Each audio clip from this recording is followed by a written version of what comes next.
Descend with me now, past the last rays of sunlight, through the twilight zone where blue becomes black and pressure transforms from a concept into a crushing reality. Every 33 feet, another atmosphere presses against you. By the time you reach the bottom, you will carry the weight of 8 tons on every square inch of your body. This is the Mariana Trench.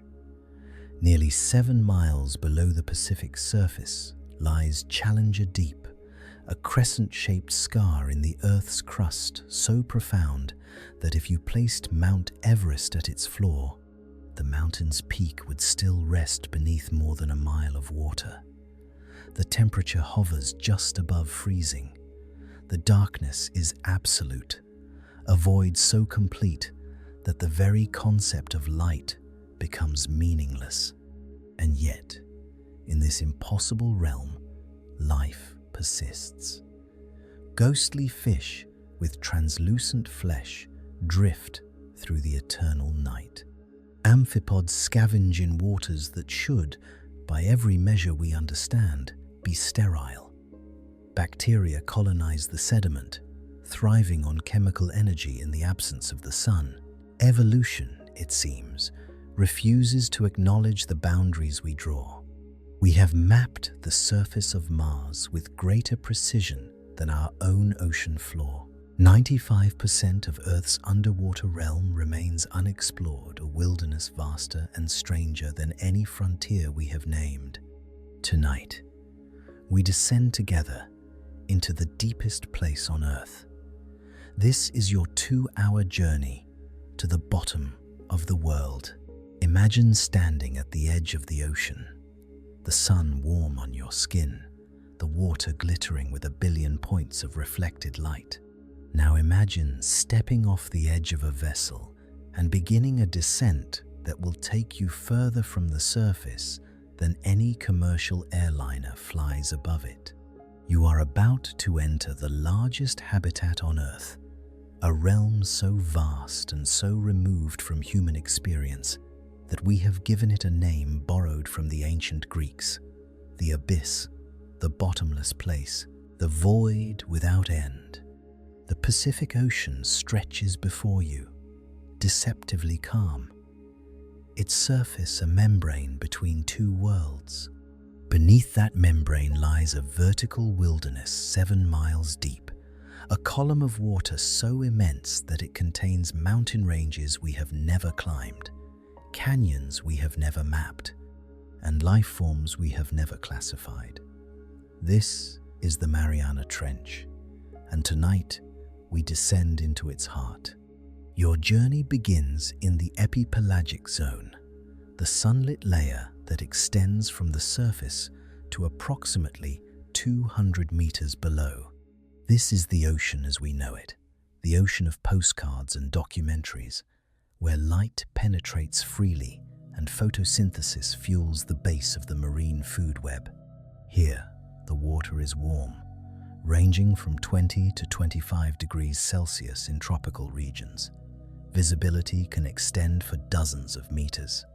You can see the hull of your descent vehicle, the bubbles rising from your equipment, the distant shadows of pelagic fish moving through the blue.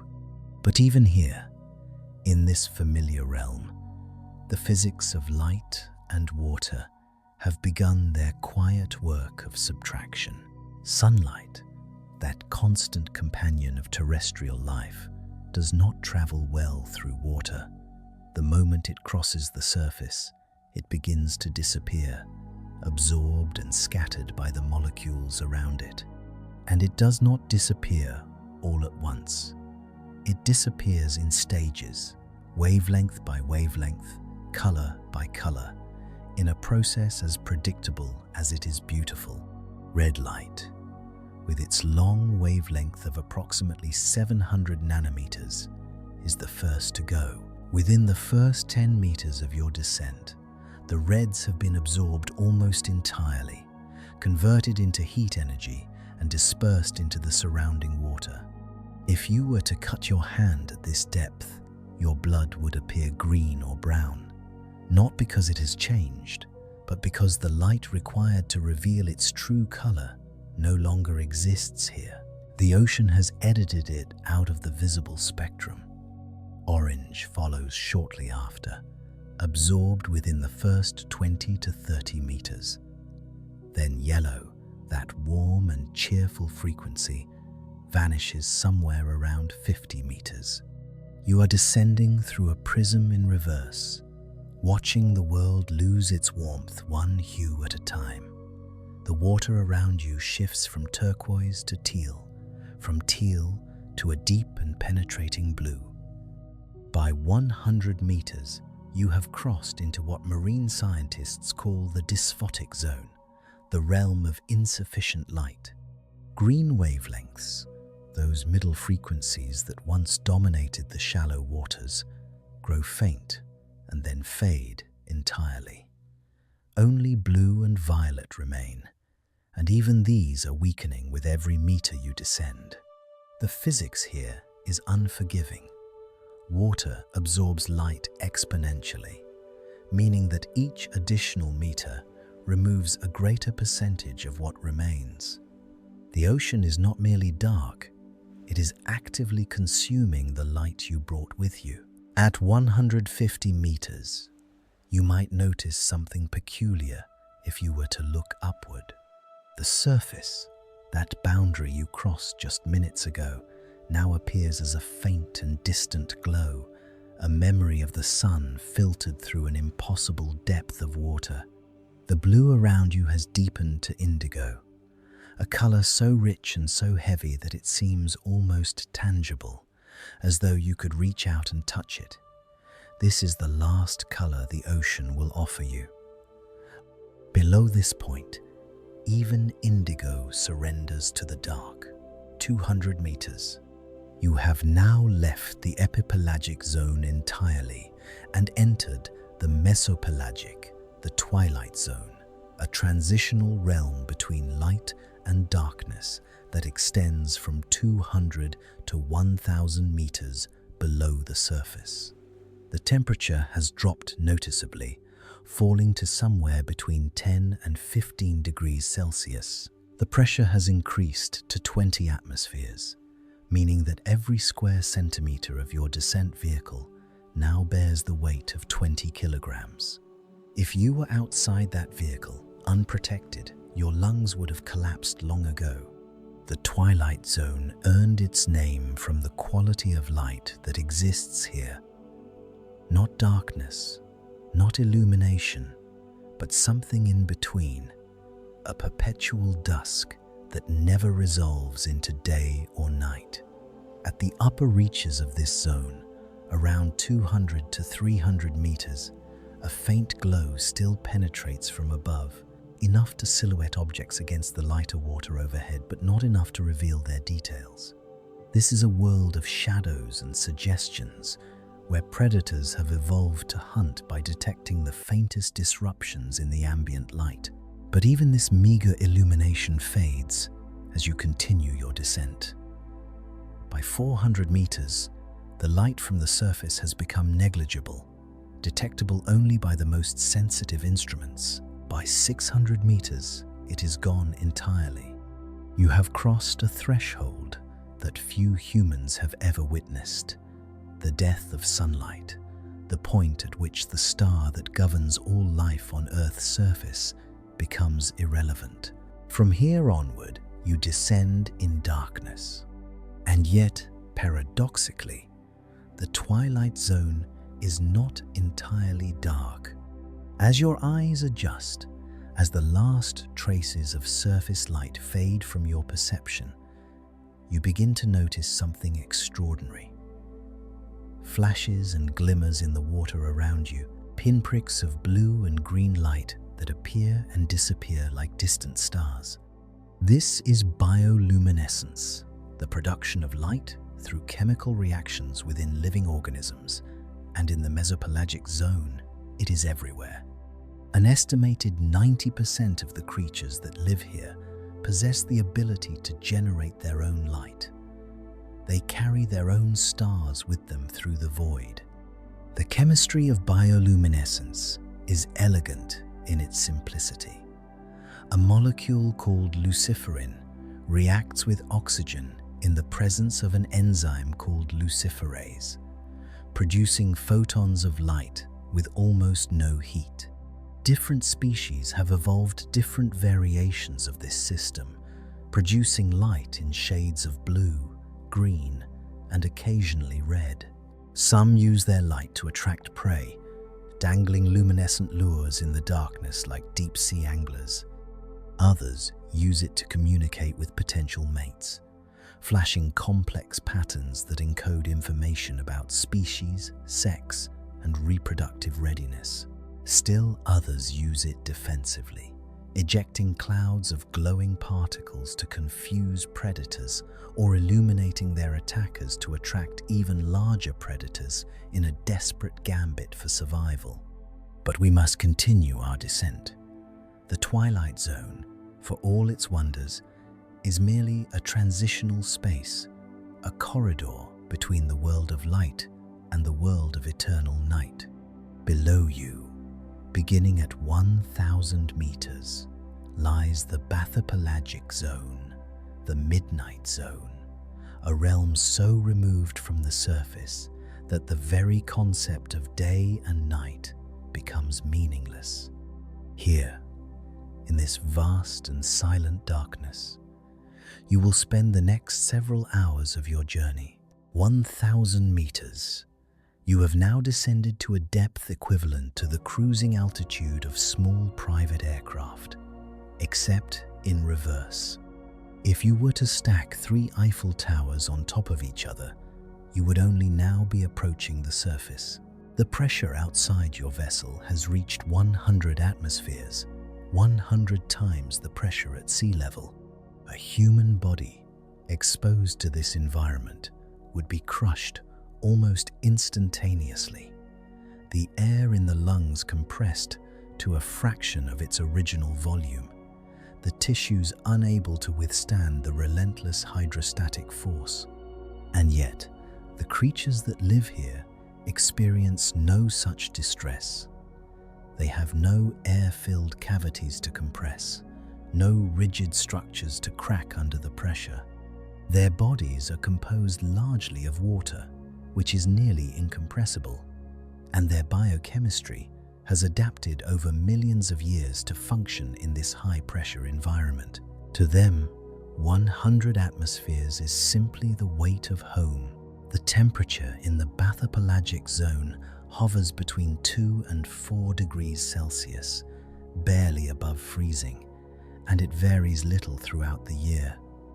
There are no seasons here, no summer warmth or winter chill, only the constant bone-deep cold of water that has not seen sunlight in centuries. This water originated in the polar regions, where surface cooling increased its density and caused it to sink, beginning a slow journey along the ocean floor that can take hundreds or even thousands of years. The water surrounding you now may have last touched the atmosphere during the Renaissance, before Columbus sailed, before the printing press transformed human knowledge. The midnight zone is characterized by its stillness.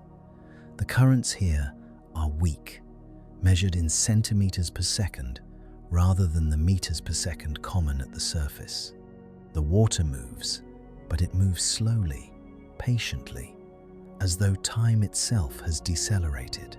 Sound travels efficiently through this dense medium, approximately 1,500 meters per second, faster than through air, and in the absence of the surface noise generated by wind and waves, the bathypelagic zone can be extraordinarily quiet.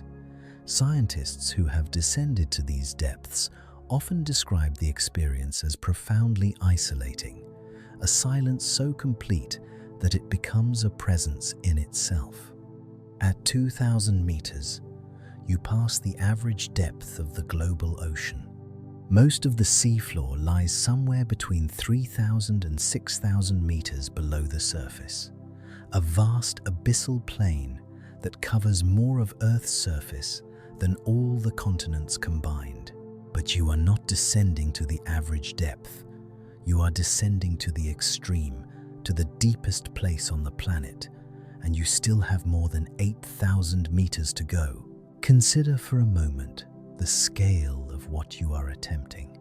If you were to take Mount Everest, the tallest mountain on Earth's surface, at 8,849 meters, and drop it into the Mariana Trench, its peak would still lie beneath more than a mile of water.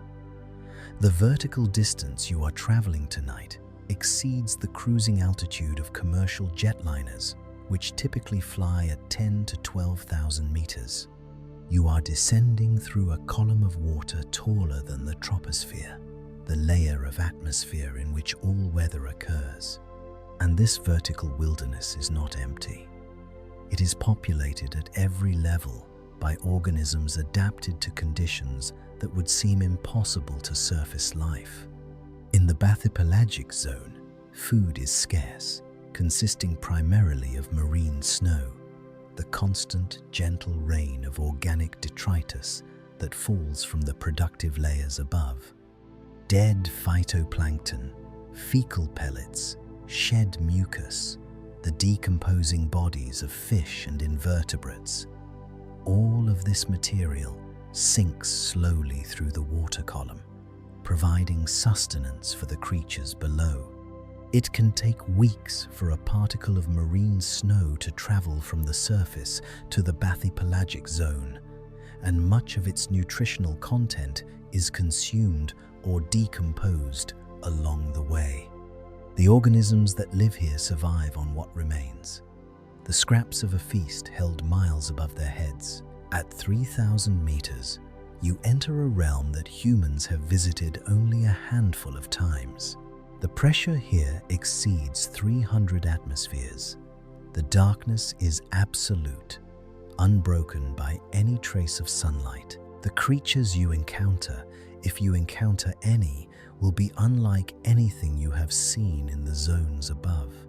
Giant isopods, relatives of the common pill bug, grown to the size of footballs, scavenge across the seafloor. Gulper eels drift through the water column, their enormous mouths capable of swallowing prey larger than themselves.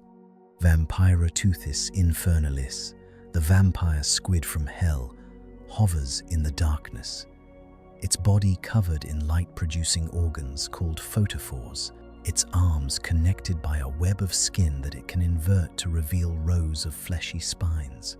And still you descend. 4,000 meters, the boundary of the bathypelagic zone approaches, and beyond it lies the abyssopelagic, the true abyss, extending from 4,000 to 6,000 meters below the surface. The pressure here is unimaginable, 400 atmospheres and climbing. The temperature remains steady at 2 degrees Celsius. The darkness is unchanged, because darkness cannot become darker. It can only become more complete, more total, more absolute. You are now deeper than 98% of the ocean floor. The abyssal plains spread out below you, sediment-covered flatlands that receive so little disturbance that the tracks of a sea cucumber can persist for decades. But you are not stopping at the abyssal plains. Your destination lies still deeper, in a place where the ocean floor drops away into a wound in the Earth's crust, where one tectonic plate slides beneath another and creates a depression of almost incomprehensible depth. At 6,000 meters, you cross into the hadopelagic zone, named for Hades, the Greek god of the underworld. Only oceanic trenches extend to these depths, and the Mariana Trench is the deepest of them all. The pressure exceeds 600 atmospheres. The water is ancient, cold, and still. And yet, even here, life persists. Hadal snailfish, ghostly white and gelatinous, have been filmed at depths exceeding 8,000 meters. Amphipods swarm around bait packages lowered by research vessels, their bodies somehow functional in conditions that should make biochemistry impossible. You are entering the most remote habitat on Earth, a place farther from human civilization than the summit of Everest, farther than the orbit of the International Space Station in terms of accessibility and human presence.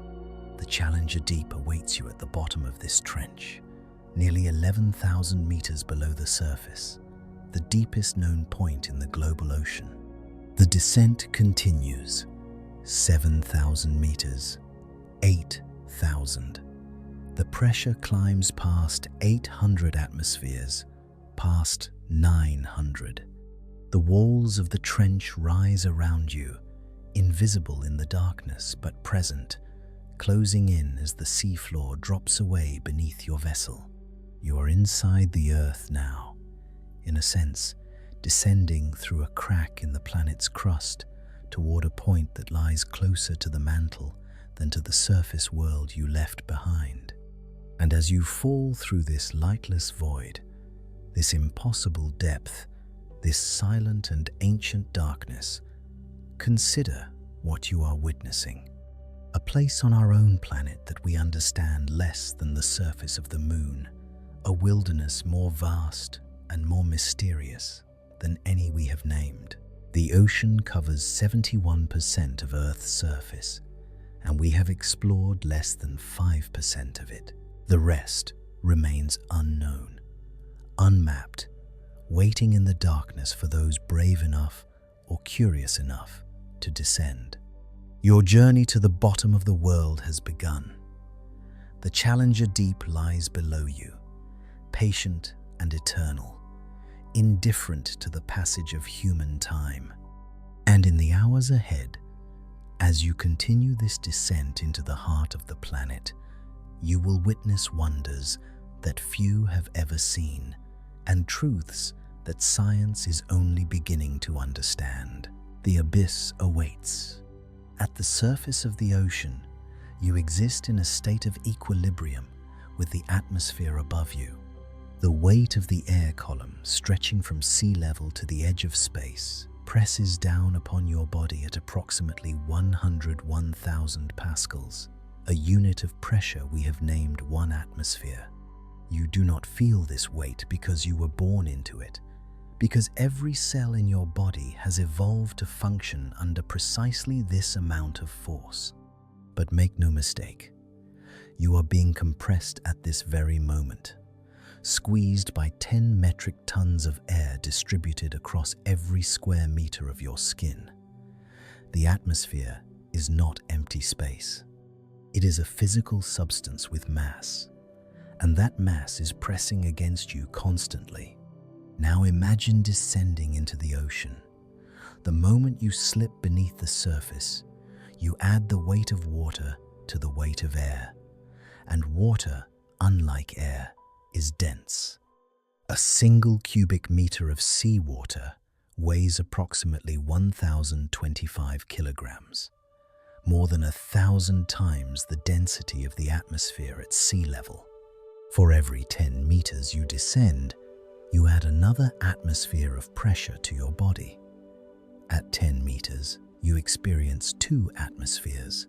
At 20 meters, 3. The mathematics is elegant and unforgiving. Depth divided by 10 plus 1 equals the number of atmospheres pressing against every surface of your existence. This is hydrostatic pressure, the pressure exerted by a fluid at rest due to the force of gravity. Unlike the directed pressure of a physical blow or the localized pressure of a sharp object, hydrostatic pressure is omnidirectional. It presses inward from every direction simultaneously, squeezing uniformly across every square centimeter of whatever occupies that space. There is no escaping it, no shielding against it, no direction you can turn to find relief. The pressure simply is, constant and absolute, a fundamental property of existing at depth. Consider now the scale of your descent into the Mariana Trench. The Challenger Deep lies approximately 10,916 meters below the surface of the Pacific Ocean. At this depth, the hydrostatic pressure reaches approximately 1,099 atmospheres, or more than 111 megapascals. To translate this into more tangible terms, every square centimeter of surface at the bottom of the Challenger Deep bears a force of approximately 1,100 kilograms. Every square centimeter. An area roughly the size of your fingernail supports the weight of a small automobile. Let us construct a mental image to appreciate what this means for a human body. The average adult human has a surface area of approximately 1.7 square meters or 17,000 square centimeters.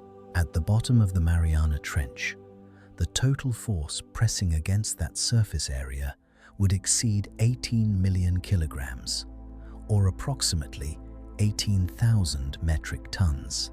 Picture, if you can, 50 jumbo jets, each weighing 360 metric tons, stacked upon a single human form.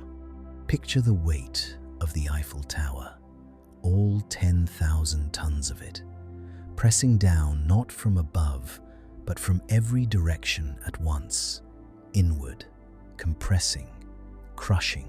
This is the reality of pressure at extreme depth. Under such conditions, the human body would not merely be injured, it would be catastrophically compressed. Air-filled cavities, those spaces within us that we rarely consider, would collapse with violent immediacy. The lungs, those delicate sacs that expand and contract with each breath, would be reduced to a fraction of their original volume, the gas within them compressed to a dense and useless mass. The sinuses, the middle ear, even the microscopic air spaces within bone, all would implode inward, the structures around them unable to withstand the differential between internal and external pressure. This is why early deep-sea explorers quickly discovered the limits of breath-hold diving, and why the development of pressure-resistant submersibles became essential for human exploration of the abyss. The deepest free dive ever recorded reached approximately 330 meters, a depth at which pressure exceeds 34 atmospheres and at which the lungs are compressed to roughly 3% of their surface volume. The divers who achieve these depths rely on a phenomenon called the mammalian dive reflex and the blood shift, in which blood from the extremities moves into the thoracic cavity to prevent total lung collapse. But even these remarkable physiological adaptations have limits far short of the Hadal Zone. And yet, impossibly, life thrives at the bottom of the Mariana Trench. Organisms have been documented at every depth humans have managed to reach, from the sunlit shallows to the crushing darkness of Challenger Deep. In 2012, filmmaker James Cameron piloted the deep-sea Challenger to the bottom of the trench and observed amphipods, small crustaceans related to sand fleas, moving actively across the sediment. In 2019, the submersible limiting factor discovered plastic waste at the bottom of the Mariana Trench, evidence of human presence in a place no human can survive unprotected, but also observed living organisms in this most extreme of environments. How is this possible? How does cellular life persist under pressures that would crush steel? The answer lies in the fundamental architecture of deep-sea organisms and in the remarkable adaptations they have evolved over millions of years. The first and most critical adaptation is the absence of compressible gas spaces. Surface-dwelling creatures like humans, birds, and most fish possess air-filled cavities, lungs, swim bladders, sinuses. These structures function beautifully at surface pressure, but they become liabilities at depth because gases are highly compressible. Reduce the volume of a gas by increasing the pressure around it, and you create a pressure differential that the surrounding tissues cannot withstand. deep-sea organisms have evolved without these vulnerabilities. Hadal amphipods have no swim bladders. Deep-sea fish in the Hadal Zone have either lost their swim bladders entirely or have evolved oil-filled structures that provide buoyancy without the risk of compression.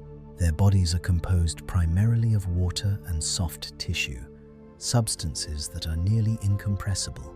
When pressure increases around them, the water inside their cells experiences the same pressure as the water outside, maintaining equilibrium across cell membranes and preventing the catastrophic differentials that would destroy air-breathing creatures. But the absence of gas spaces is only the beginning of the story. Pressure does not merely compress, it alters the fundamental behavior of biological molecules. Proteins, those intricate chains of amino acids that perform virtually every function within a cell, are particularly sensitive to pressure. Under normal conditions, proteins maintain their three-dimensional shapes through a delicate balance of forces, hydrogen bonds, ionic interactions, and hydrophobic effects that cause certain portions of the molecule to fold inward away from water. Extreme pressure disrupts these interactions, forcing water molecules into the hydrophobic cores of proteins and causing them to unfold, to denature, to lose their functional shapes. For organisms living at Hadal depths, this presents an existential challenge. Enzymes that catalyze essential biochemical reactions, structural proteins that maintain cellular integrity, transport proteins that move molecules across membranes. All of these must function under pressures that would denature their surface-dwelling counterparts. The solution, discovered through decades of research into extremophile biochemistry, involves a class of molecules called piezolites. Piezolites are small organic molecules that accumulate within the cells of deep-sea organisms and counteract the destabilizing effects of pressure on proteins. The most studied of these is trimethylamine N-oxide, or TMAO, a compound that surface dwellers like us excrete as a waste product, but that deep-sea creatures retain in high concentrations. TMAO works by preferentially interacting with water molecules, structuring the water around proteins in ways that favor their folded, functional states. It essentially pushes back against the denaturing effects of pressure, maintaining protein stability under conditions that would otherwise be incompatible with life. The concentration of TMAO in deep-sea organisms increases predictably with depth, a pattern that speaks to the elegant efficiency of natural selection. Researchers have found that Hadal amphipods from the Mariana Trench contain TMAO concentrations several times higher than those found in organisms from shallower waters. There appears to be an upper limit to this adaptation, however. At TMAO concentrations much higher than those observed in the deepest dwelling organisms, the compound begins to overstabilize proteins, preventing the conformational changes necessary for their function. This may explain why life, though present at the bottom of the Mariana Trench, becomes increasingly sparse at the most extreme depths. We may be approaching the biochemical limit of pressure tolerance, the point at which even the most sophisticated molecular adaptations begin to fail. Cell membranes present another challenge under extreme pressure. These thin barriers, composed primarily of phospholipids arranged in a bilayer structure, must maintain a precise degree of fluidity to function properly. Too rigid, and membrane proteins cannot move freely to perform their functions. Too fluid, and the membrane loses its integrity, allowing ions and molecules to leak across what should be an impermeable barrier. Temperature affects membrane fluidity, as does pressure, and both of these variables change dramatically with depth. Deep-sea organisms have adapted their membrane composition to maintain fluidity under cold, high-pressure conditions. They incorporate higher proportions of unsaturated fatty acids, molecules with kinks in their hydrocarbon chains that prevent tight packing and maintain membrane flexibility. Some species also adjust the proportions of different phospholipid head groups, further tuning membrane properties for their particular depth. This process, known as homeoviscous adaptation, ensures that membranes function properly regardless of the physical conditions outside the cell. The genetic machinery of deep-sea organisms shows evidence of pressure adaptation as well. Studies of Hadal fish and amphipods have revealed modifications in genes encoding structural proteins, cytoskeletal elements, and proteins involved in maintaining cellular integrity. These modifications are not dramatic rewrites of the genetic code, but subtle changes, single amino acid substitutions that alter protein behavior just enough to permit function at extreme depth. Evolution, it seems, is a careful editor, making the minimum necessary changes to adapt existing systems to new conditions. Beyond the biological realm, the physics of the deep ocean creates an environment profoundly different from anything we experience at the surface. Sound, that vibration of matter that carries information through space, behaves differently in the dense, cold, high-pressure waters of the abyss. At the surface, sound travels through air at approximately 340 meters per second. In seawater, it travels much faster, approximately 1,500 meters per second, because the molecules are closer together and can transmit vibrations more efficiently. But the speed of sound in water is not constant. It varies with temperature, salinity, and pressure, creating a complex acoustic environment that changes with depth. In the upper ocean, where temperature decreases rapidly with depth, the speed of sound decreases as well. Below approximately 1,000 meters, however, temperature stabilizes and pressure becomes the dominant factor. Since pressure increases with depth, the speed of sound begins to increase again, creating a minimum sound speed layer, typically around 700 to 1,000 meters, known as the SOFAR channel, the sound fixing and ranging channel. This acoustic architecture has profound implications for sound propagation in the deep ocean. Sounds generated within the SOFAR channel can travel enormous distances, sometimes thousands of kilometers, because they are trapped within this low-speed layer, refracted back toward the axis whenever they attempt to escape. Whales exploit this phenomenon for long-distance communication, their low-frequency calls bouncing along the SOFAR channel across entire ocean basins. During the Cold War, military organizations used the SOFAR channel to track submarines and monitor nuclear tests. The deep ocean, it turns out, is not a silent void, but a highway for sound, a medium through which acoustic information travels with remarkable efficiency. At Hadal depths below the SOFAR channel, the acoustic environment changes again. Pressure continues to increase, driving the speed of sound higher, but the waters here are extraordinarily still.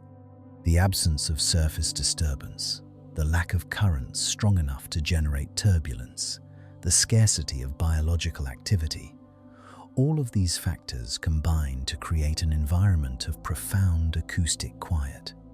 Researchers who have descended to extreme depths often describe the silence as disorienting, a stillness so complete that it becomes a presence in itself, the absence of sound made tangible by its totality.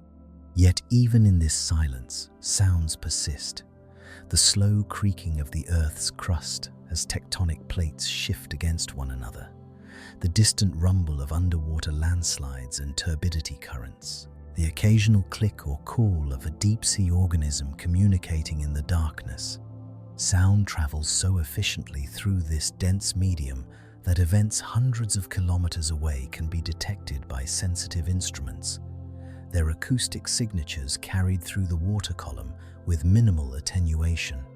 The organisms that live at these depths have evolved sensory systems adapted to this unique environment.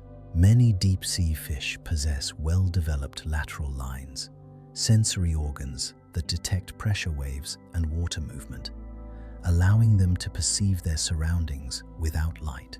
Some species have enlarged otoliths, the calcified structures in the inner ear that detect acceleration and orientation, suggesting enhanced sensitivity to vibration and movement.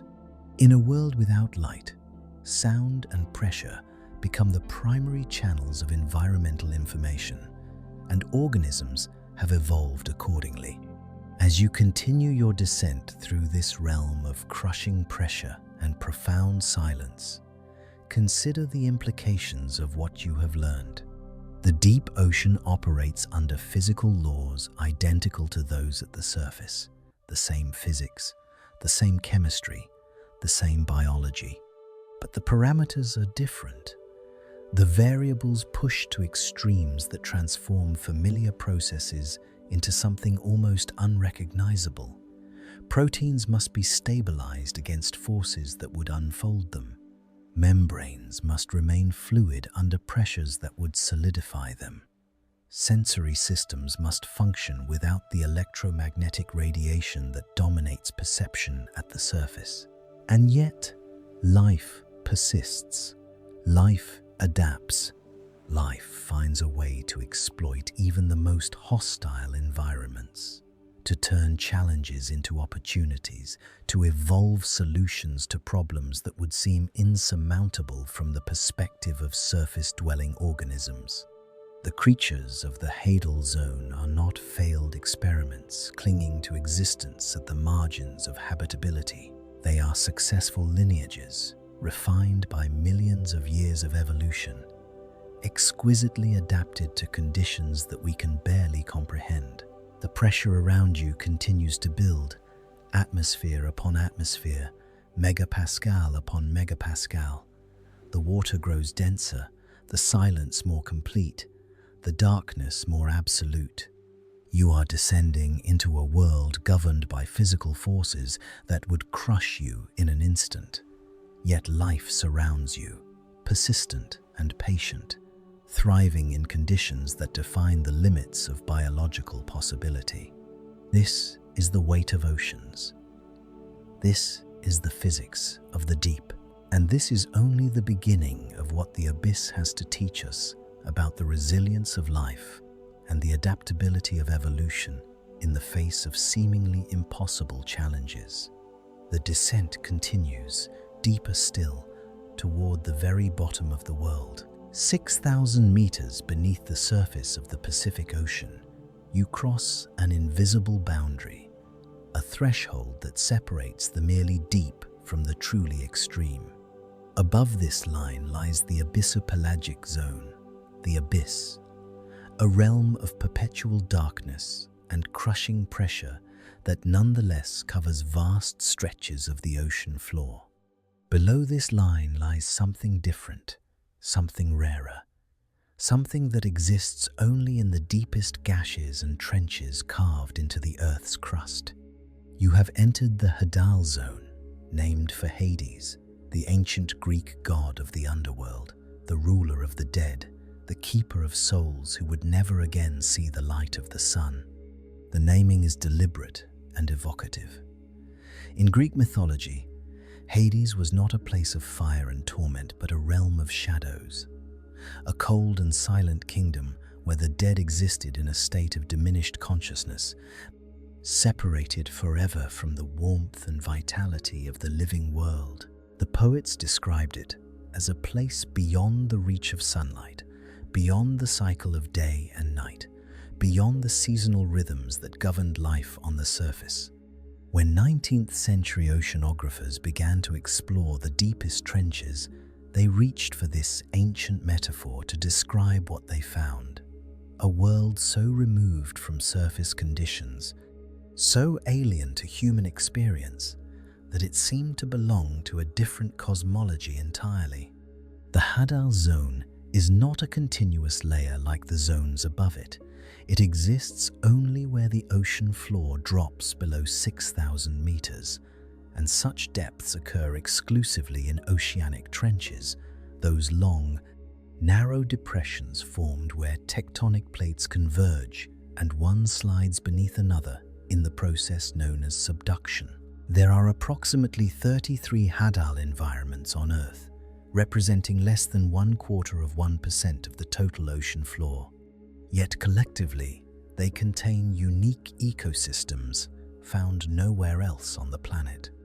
The Mariana Trench, where you now descend, is the deepest and most famous of these, but others exist throughout the Pacific Ring of Fire, in the Atlantic, and in the Southern Ocean, each a separate underworld with its own community of specially adapted organisms.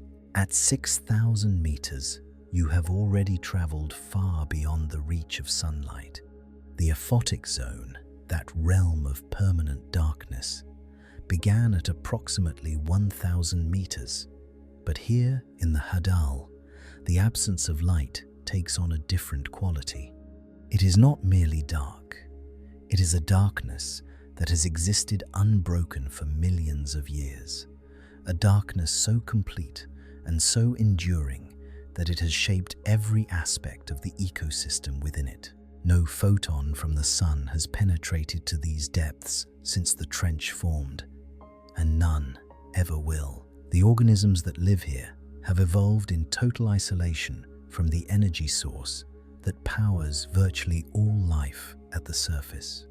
This isolation from sunlight creates a fundamental problem for Hadal ecosystems: the absence of photosynthesis.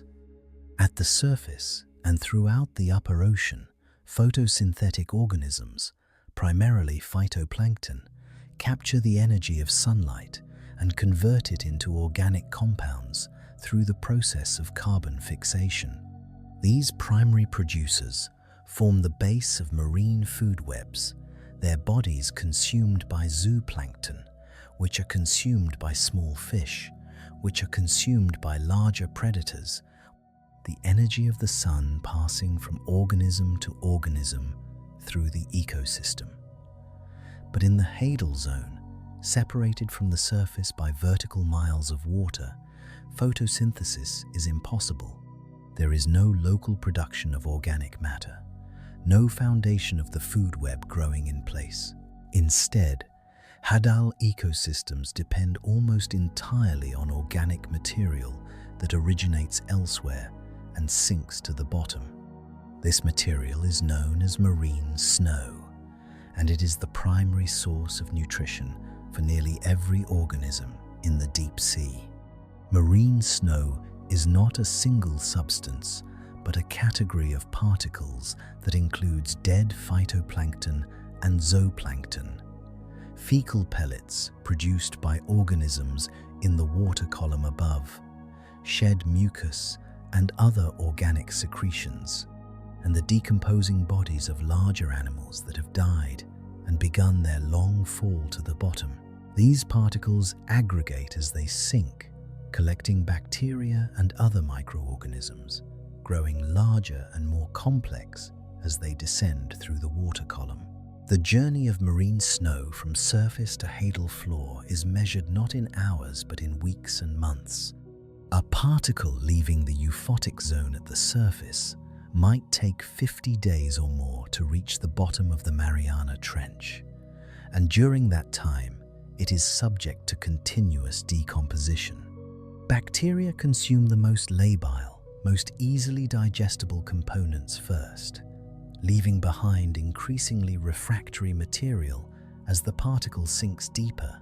By the time marine snow reaches the Hadal Zone, much of its original nutritional content has been stripped away consumed by organisms in the zones above.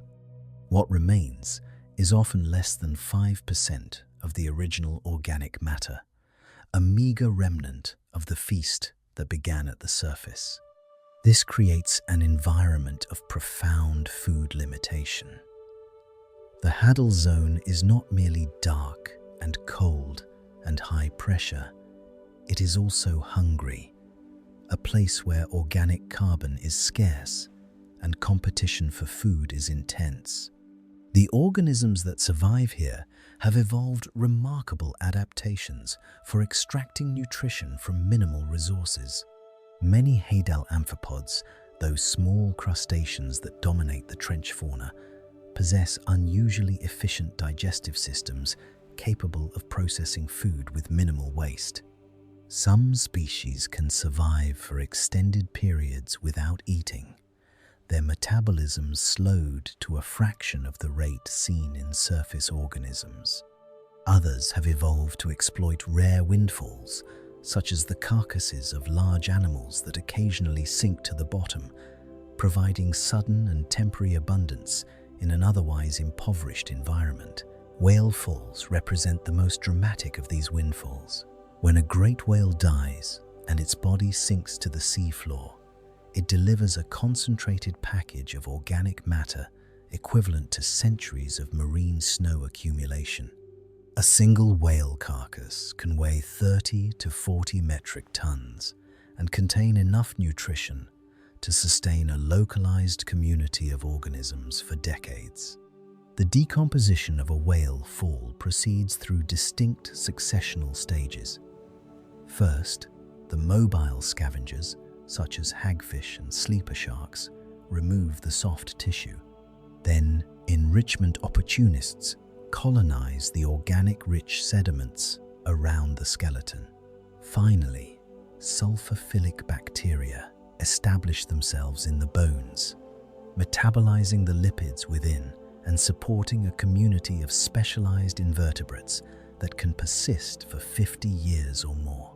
In the Hadal Zone, whale falls are even more significant, providing islands of abundance in a desert of scarcity.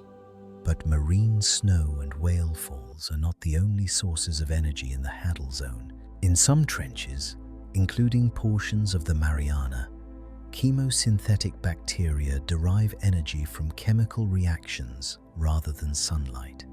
These organisms oxidize compounds such as hydrogen sulfide, methane, and hydrogen, using the energy released to fix carbon dioxide into organic matter. Chemosynthesis was first discovered at hydrothermal vents in the late 1970s, where superheated water, laden with dissolved minerals, supports lush communities of tubeworms, clams, and specialized fish.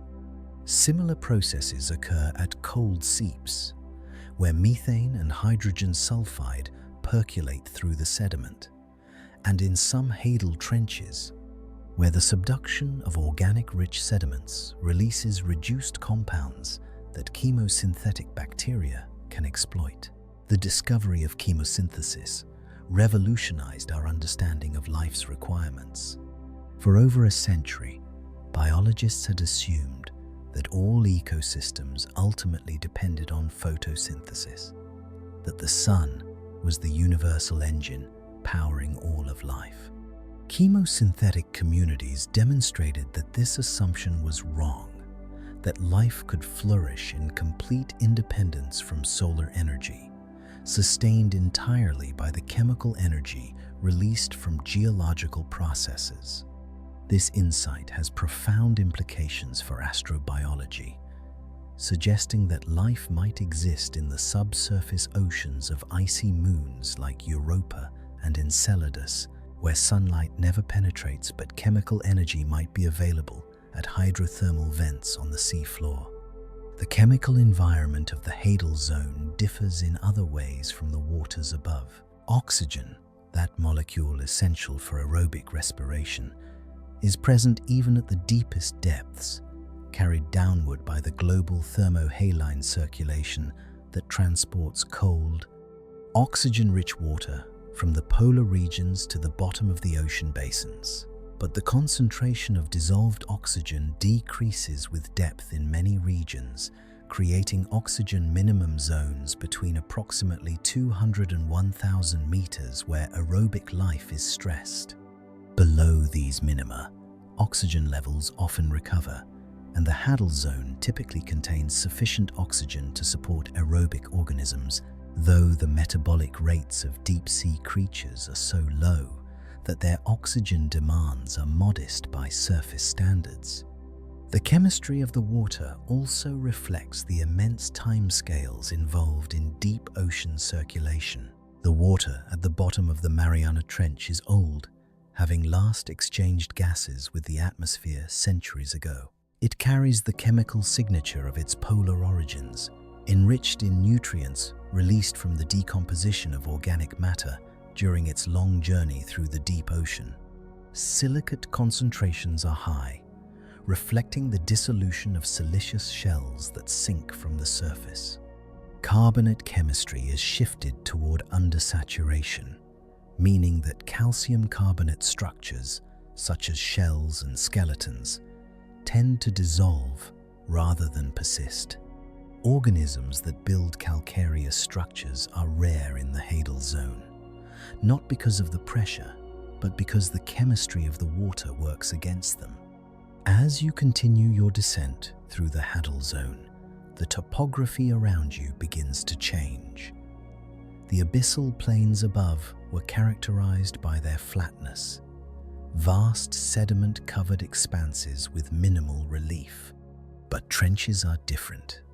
They are not flat-bottomed basins, but V-shaped canyons, their walls plunging steeply toward a narrow floor that in some places may be only a few kilometers wide.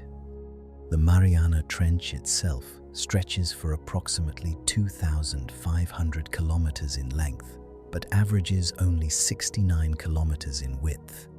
At the deepest point, the Challenger Deep, the trench narrows further, creating a confined space bounded by walls that rise nearly 11 kilometers to the surface above.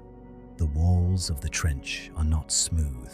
They are carved and fractured, marked by faults and landslide scars, by outcrops of ancient rock and accumulations of sediment that have slumped from higher elevations.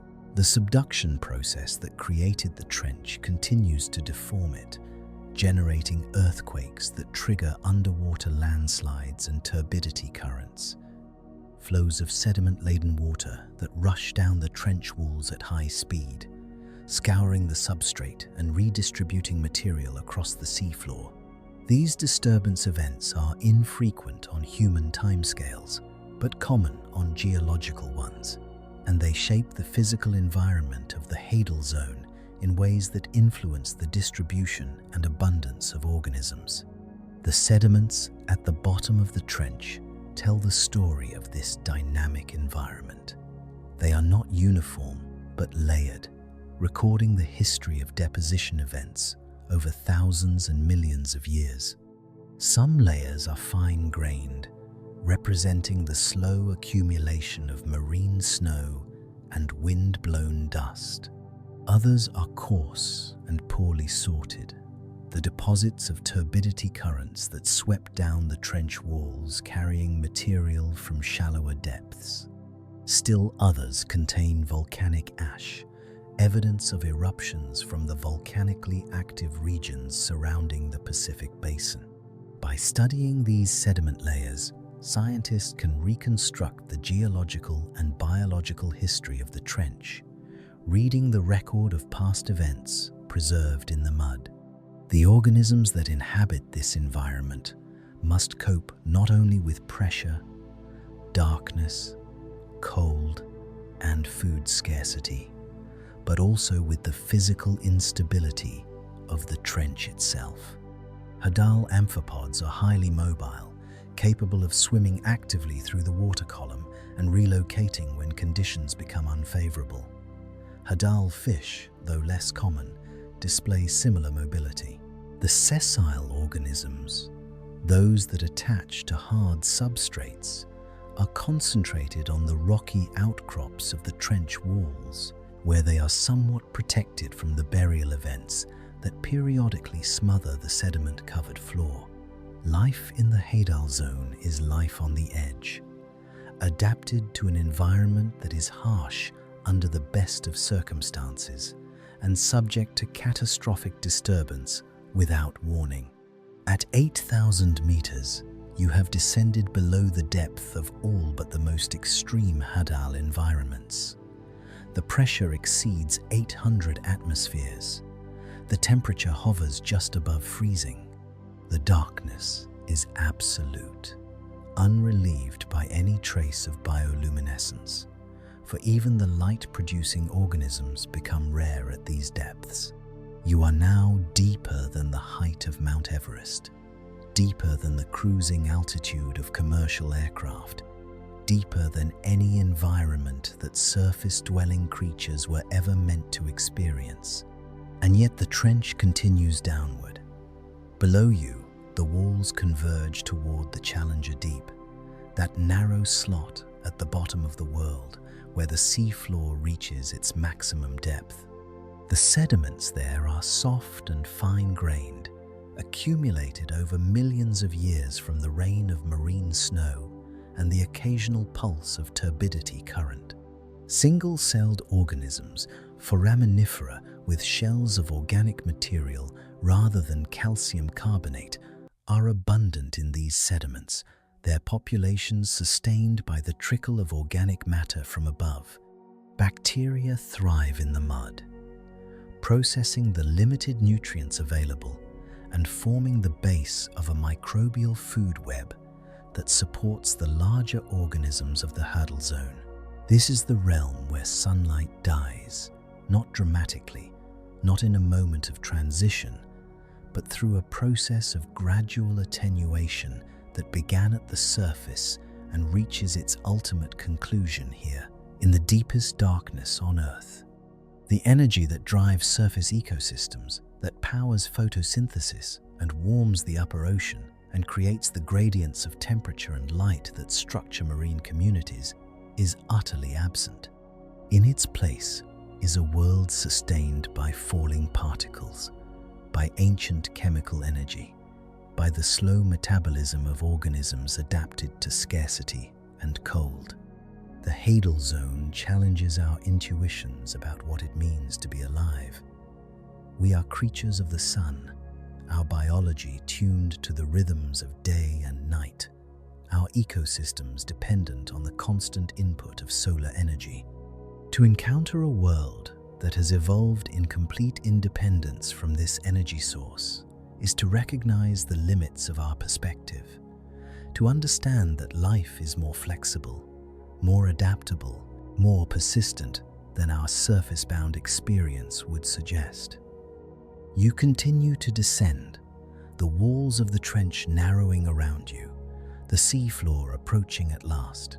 The underworld of Hades awaits, patient and eternal, indifferent to the brief presence of human observers in its domain.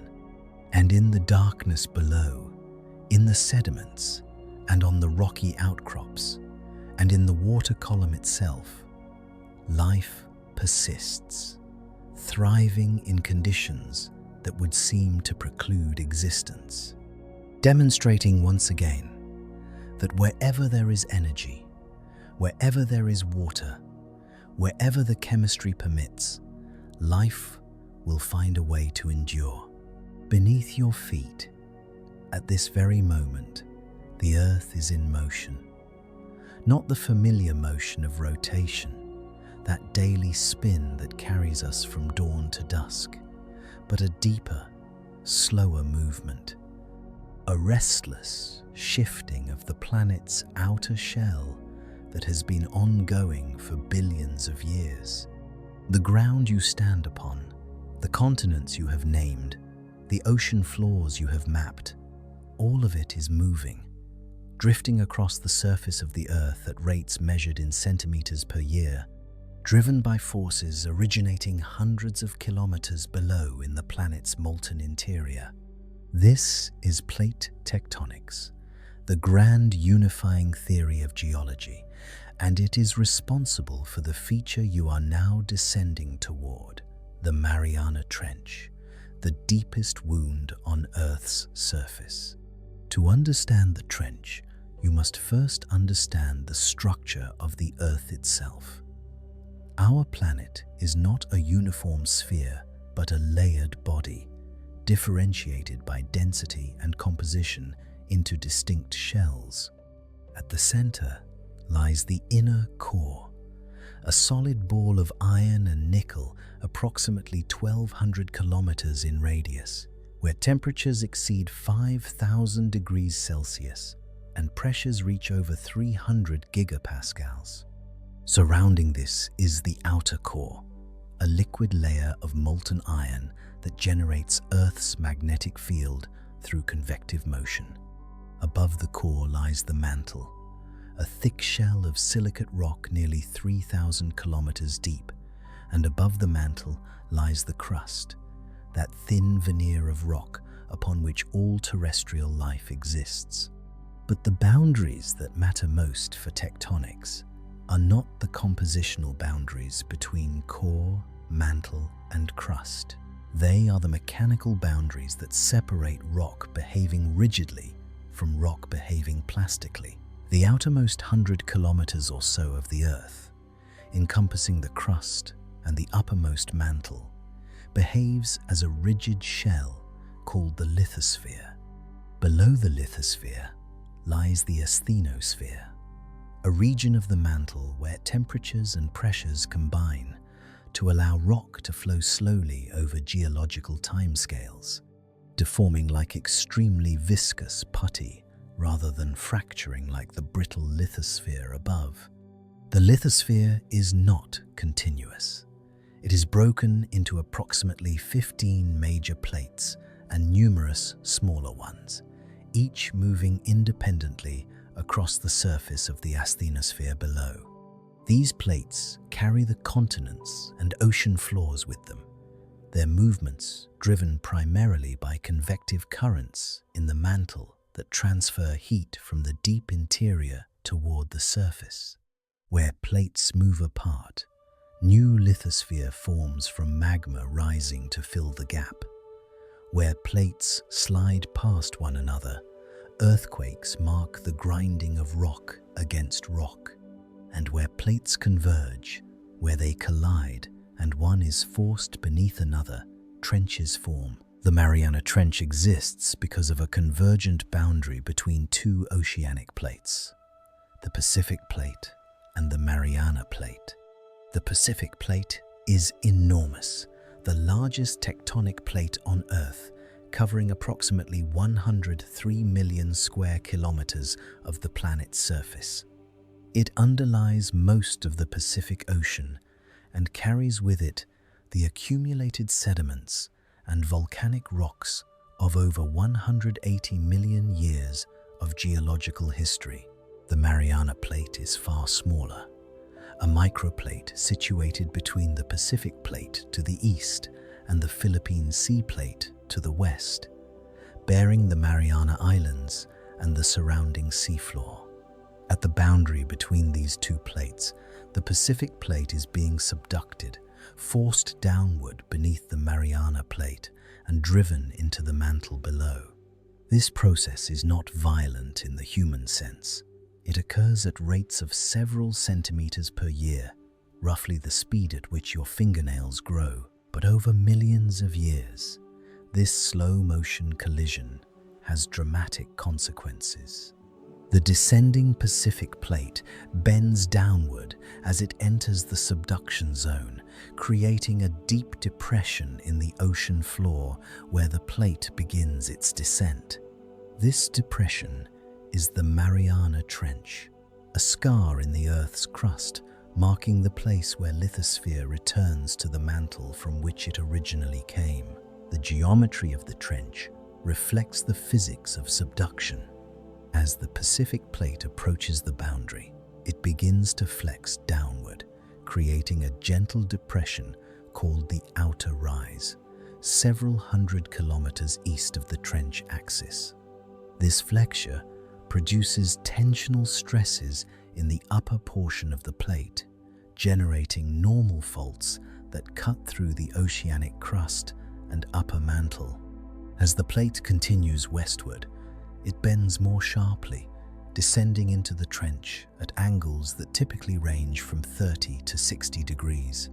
The trench itself marks the point of maximum curvature, where the plate transitions from horizontal to inclined, and it is here that the ocean floor reaches its greatest depth. The Challenger Deep, at the southern end of the Mariana Trench, descends to approximately 10,916 meters below sea level, a depth that represents the maximum flexure of the Pacific Plate at this location. The extraordinary depth of the Mariana Trench compared to other subduction zones results from several factors. The age and density of the Pacific Plate, which at over 170 million years old, is among the oldest and coldest oceanic lithosphere on Earth. The relatively steep angle of subduction and the absence of significant sediment fill that might partially bury the trench. Other trenches, such as the Peru-Chile Trench along the western coast of South America, are partially filled with sediment eroded from adjacent continents, reducing their apparent depth despite similar tectonic settings. The shape of the trench in cross-section is asymmetric, reflecting the different geological provinces on either side of the subduction zone. To the east, the Pacific Plate descends gradually across the outer rise before plunging into the trench.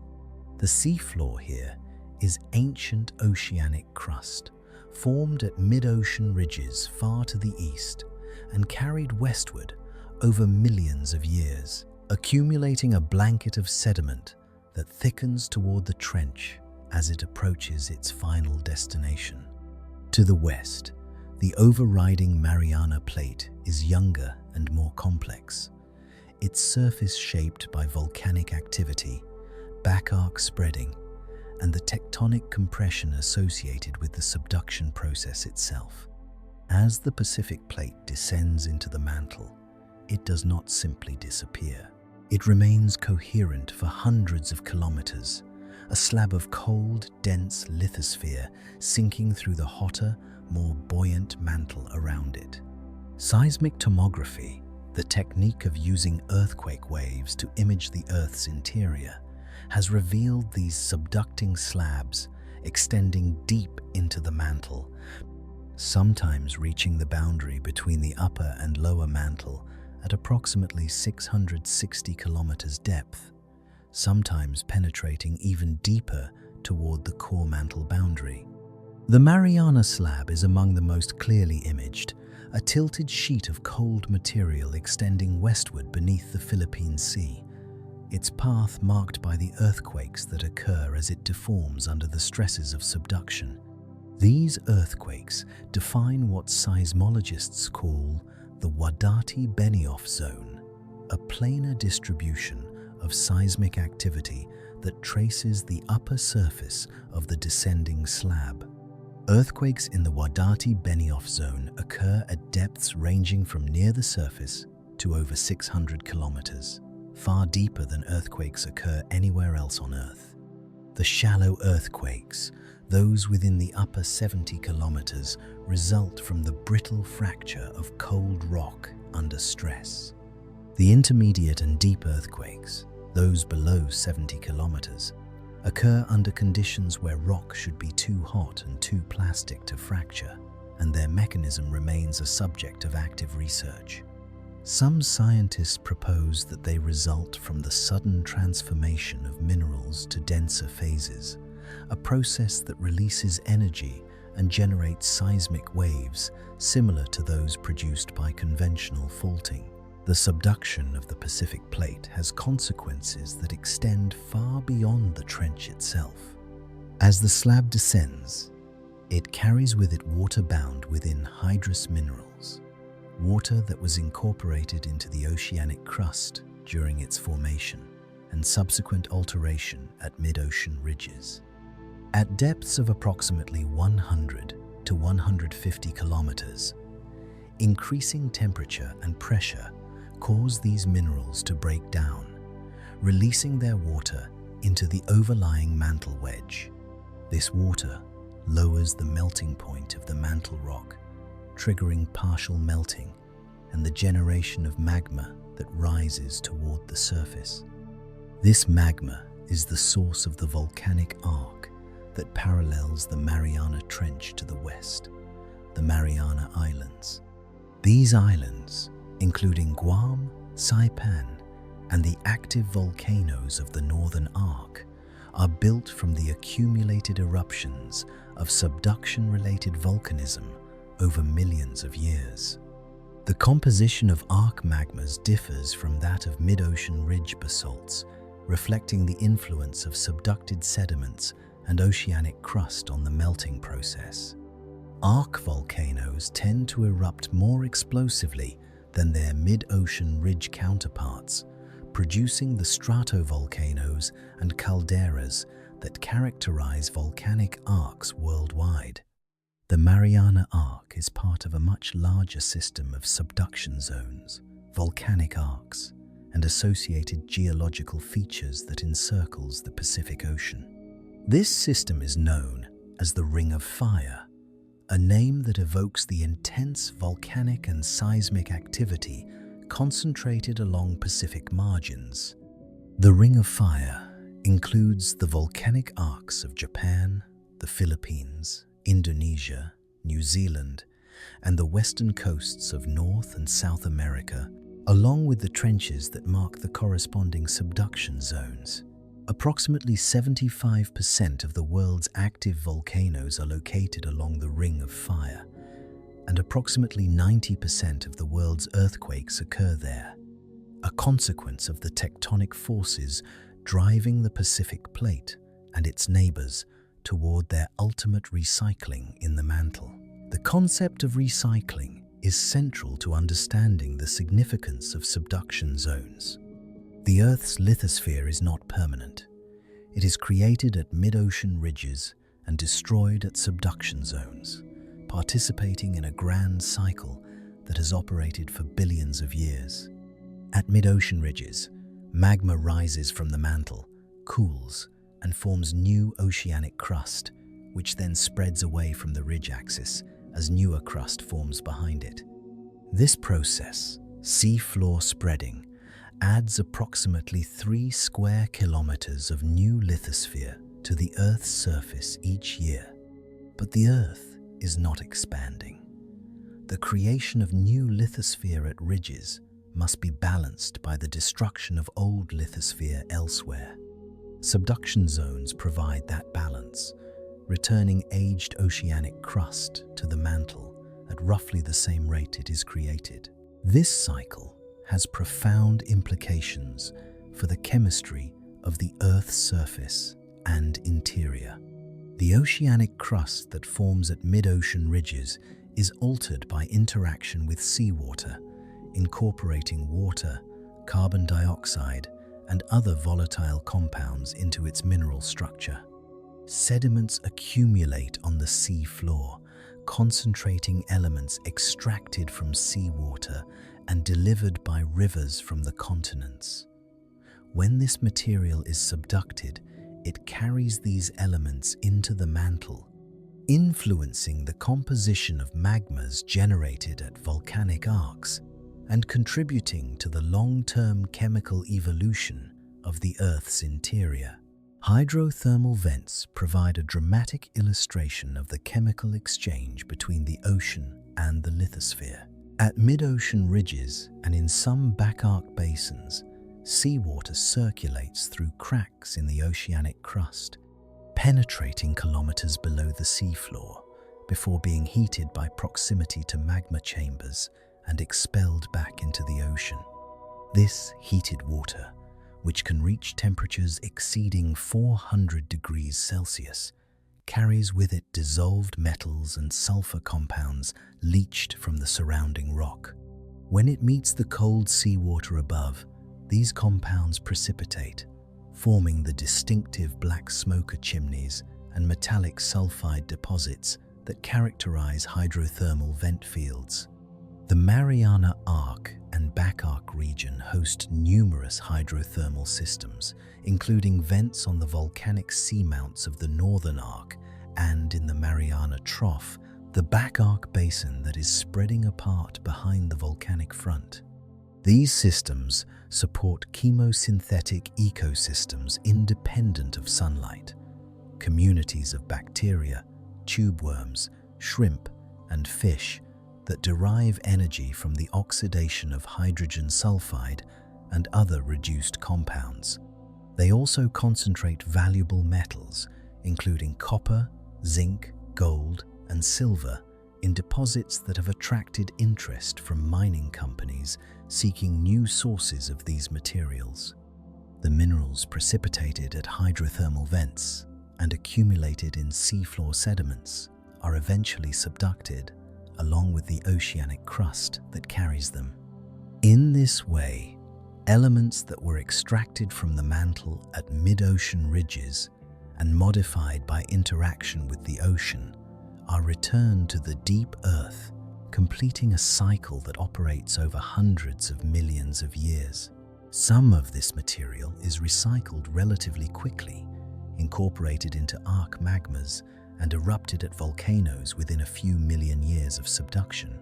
Other material sinks deeper, becoming part of the mantle reservoir that feeds hotspot volcanoes and mid-ocean ridges in future geological eras. The forces that drive this cycle originate in the thermal structure of the Earth itself. The planet's interior is hot, heated by the decay of radioactive elements and by the residual heat of planetary formation 4.5 billion years ago. This heat must escape, and it does so primarily through convection, the slow circulation of mantle rock that transfers thermal energy from the deep interior toward the surface. The plates of the lithosphere are both products and participants in this convection, formed from the cooling of mantle material at the surface and driven by the forces that convection generates. The exact mechanism by which plates move remains a subject of scientific investigation, but several forces are known to contribute. Ridge push, the gravitational sliding of plates away from the elevated topography of mid-ocean ridges, provides a modest driving force. Slab pull, the gravitational sinking of dense, subducted lithosphere into the mantle, is thought to be the dominant force, explaining why plates attached to subducting slabs tend to move faster than those without. Mantle drag, the coupling between the base of the lithosphere and the convecting mantle below, may either drive or resist plate motion, depending on the relative velocities involved. At the Mariana Trench, slab pull dominates. The Pacific Plate, cold and dense after over 150 million years of cooling, sinks into the mantle under its own weight, dragging the rest of the plate behind it. The rate of subduction here is approximately 4 centimeters per year, slower than some subduction zones, but sufficient over geological time to have consumed thousands of kilometers of oceanic lithosphere. The trench marks the surface expression of this process, the line along which the Pacific Plate begins its final descent. As you hover above the Challenger Deep, consider the forces that have shaped this place. The slow collision of tectonic plates, measured in centimeters per year but accumulated over millions of years into transformations of planetary scale. The recycling of oceanic crust, created at distant ridges and returned to the mantle from which it came. The generation of volcanic arcs, the concentration of earthquakes, the circulation of water and heat and chemical elements through systems that span the entire Earth. The Mariana Trench is not merely a hole in the ocean floor. It is a window into the dynamic processes that shape our planet, a reminder that the solid ground beneath us is not solid at all, but fluid on time, scales beyond human perception. The descent continues, carrying you deeper into this geological wound, closer to the bottom of a scar that tells the story of Earth's restless interior. Above you, the volcanic islands of the Mariana Arc mark the surface expression of the subduction process. Below you, the Pacific Plate continues its journey into the mantle, a conveyor belt of lithosphere that has been operating since before the age of dinosaurs and will continue long after human civilization has become a geological footnote. This is the geology of the deep, the architecture of the Earth revealed in its most extreme form. And at the bottom of this trench, at the deepest point on our planet's surface, you will stand at the boundary between the world we know and the world that lies beneath, separated from the Earth's molten interior by a shell of rock that seems solid only because we lack the patience to watch it flow. In the perpetual midnight of the deep ocean, evolution has written a different story. The rules that govern life at the surface, the dependence on sunlight, the premium placed on speed and vision, the familiar body plans of fish and crustacean and mollusk, all of these have been revised, rewritten, sometimes abandoned entirely in favor of solutions so strange that they seem to belong to another planet. The creatures that inhabit the Hadal Zone and the abyssal waters above it are not simply deep-sea versions of surface organisms.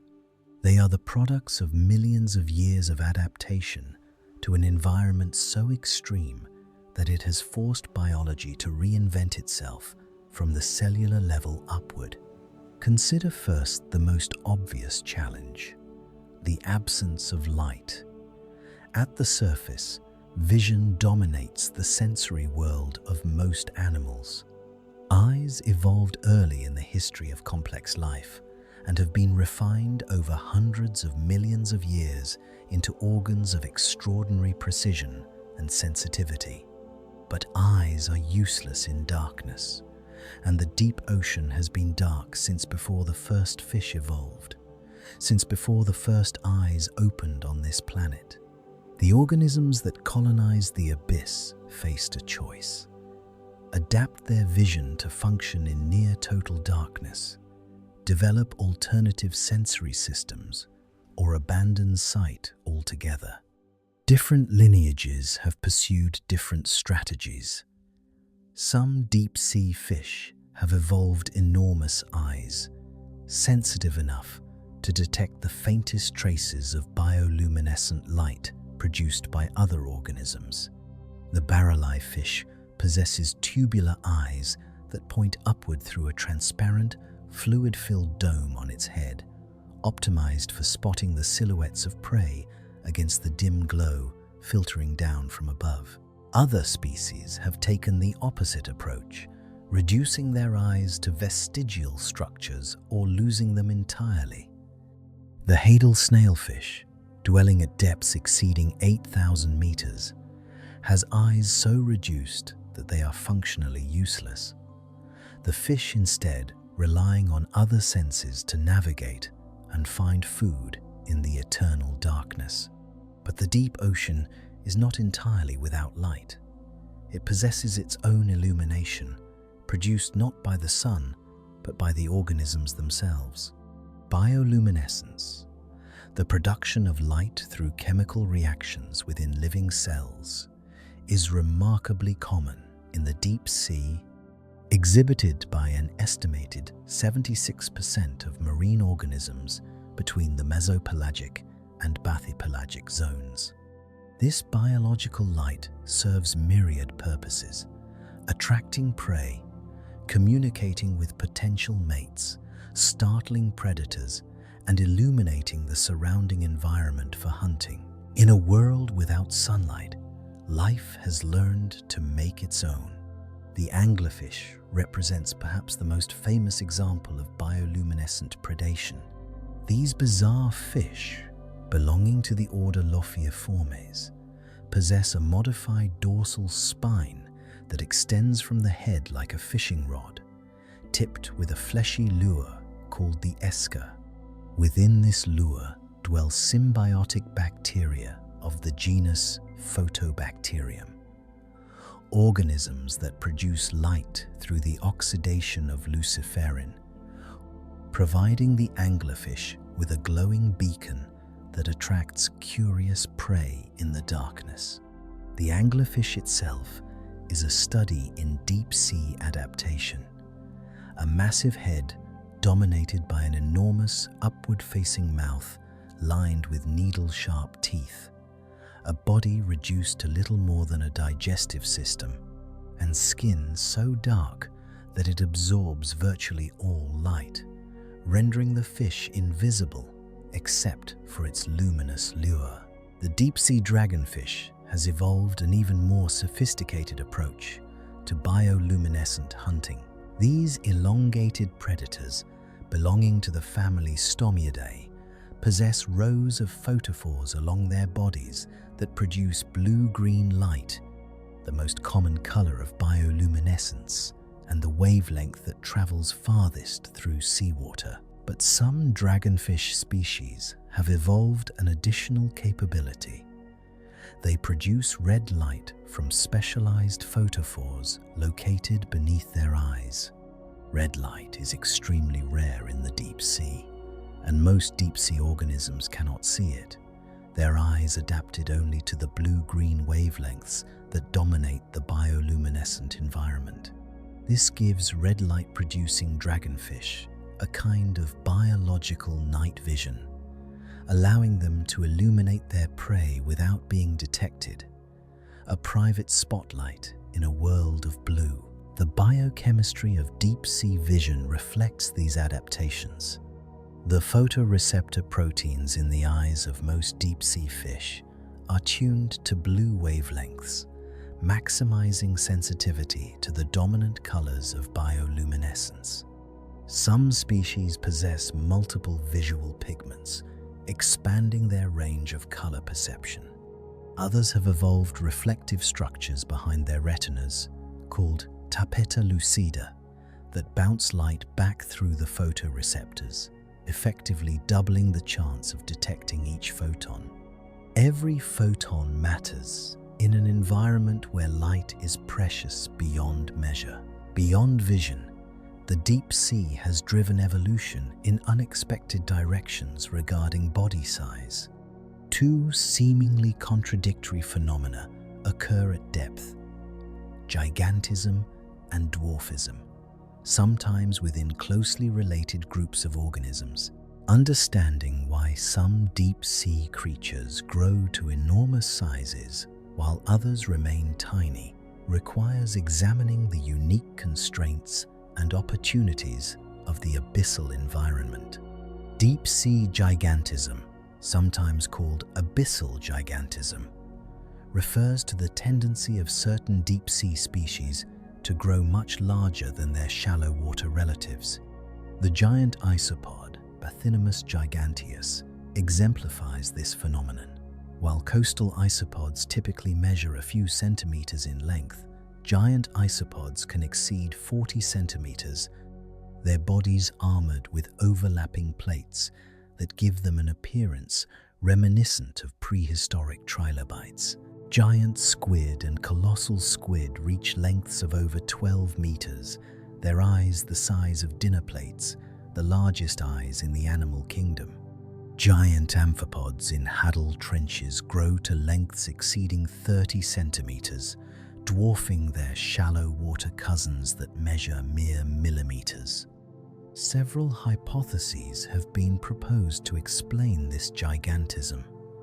The cold temperatures of the deep ocean, slow metabolic rates, potentially allowing organisms to allocate more energy toward growth rather than maintenance. The scarcity of predators at extreme depths may release certain species from the size constraints imposed by predation pressure in shallower waters. The phenomenon known as Kleiber's law suggests that larger organisms have lower mass-specific metabolic rates, meaning they require less food per unit of body mass, an advantage in an environment where food is scarce. Additionally, larger body size may confer advantages in storing energy between the infrequent feeding opportunities that characterize the deep sea. Yet, gigantism is not universal in the deep. Many deep-sea organisms exhibit dwarfism, remaining small throughout their lives despite the apparent advantages of larger size. Deep-sea fish are often smaller than their shallow water relatives, their bodies reduced to minimize energy expenditure in an environment where every calorie counts. Some scientists suggest that dwarfism represents an alternative strategy for coping with food scarcity. Rather than growing large to store energy, small organisms require less food to survive, potentially allowing them to persist through longer periods of starvation. The distinction between these strategies may relate to lifestyle and feeding ecology. Active predators and scavengers that can exploit rare but energy-rich food sources, such as whale falls or large carcasses, may benefit from larger size, which allows them to consume more food when it is available and store the energy for leaner times. Filter feeders and deposit feeders that rely on the constant but meager rain of marine snow may benefit from smaller size, which reduces their absolute energy requirements and allows them to survive on minimal resources. No creature better illustrates the biological extremes of the Hadal Zone than the Mariana snailfish, Pseudoliparis swirei, the deepest dwelling fish ever recorded. First captured on camera in 2014 and formally described in 2017, this small, ghostly fish has been documented at depths exceeding 8,000 meters in the Mariana Trench, with unconfirmed sightings suggesting it may range even deeper. Its discovery challenged assumptions about the depth limits of vertebrate life and revealed adaptations that push the boundaries of what biology can achieve. The Mariana snailfish is small, typically measuring between 20 and 30 centimeters in length, with a body that appears almost embryonic in its simplicity. Its skeleton is poorly ossified, the bones thin and flexible rather than rigid, reducing the differential between internal and external pressure that could cause structural damage at extreme depth. Its skull is incompletely formed, with large gaps between the bones that allow the head to compress slightly under pressure without fracturing. The body is covered in a loose, gelatinous skin that gives the fish a translucent, almost spectral appearance, as though it were not entirely solid, not entirely present in the physical world. The tissues of the Mariana snailfish are saturated with trimethylamine oxide, the piezolite compound that stabilizes proteins against the denaturing effects of extreme pressure. Concentrations of TMAO in Hadal snailfish exceed those found in any other fish, reflecting the biochemical demands of life at the bottom of the world. The cell membranes of these fish are enriched in unsaturated fatty acids, maintaining fluidity under conditions that would solidify the membranes of surface organisms. Every aspect of the fish's biology has been tuned for survival at pressures exceeding 1,000 atmospheres. Despite its apparent fragility, the Mariana snailfish is an active predator, feeding on the small crustaceans and amphipods that dominate the Hadal food web. Researchers have observed these fish swimming actively through the water column and across the sediment surface, their movements slow but deliberate, their bodies undulating with a grace that belies the crushing weight of the water around them. In the darkness of the Challenger Deep, they navigate by senses we do not fully understand, finding prey in an environment that would seem to preclude the possibility of hunting. But perhaps the strangest organisms in the deep sea are not animals at all. Scattered across the Abyssal and Hadal seafloor are structures that resemble small lumps of sediment or primitive sponges, unremarkable at first glance, easily overlooked by observers searching for more dramatic life forms. These are xenophyrophores, and they are among the largest and most enigmatic single-celled organisms on Earth.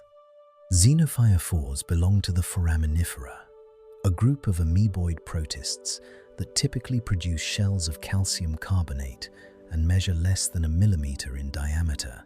But xenophyrophores have abandoned the constraints of microscopic existence.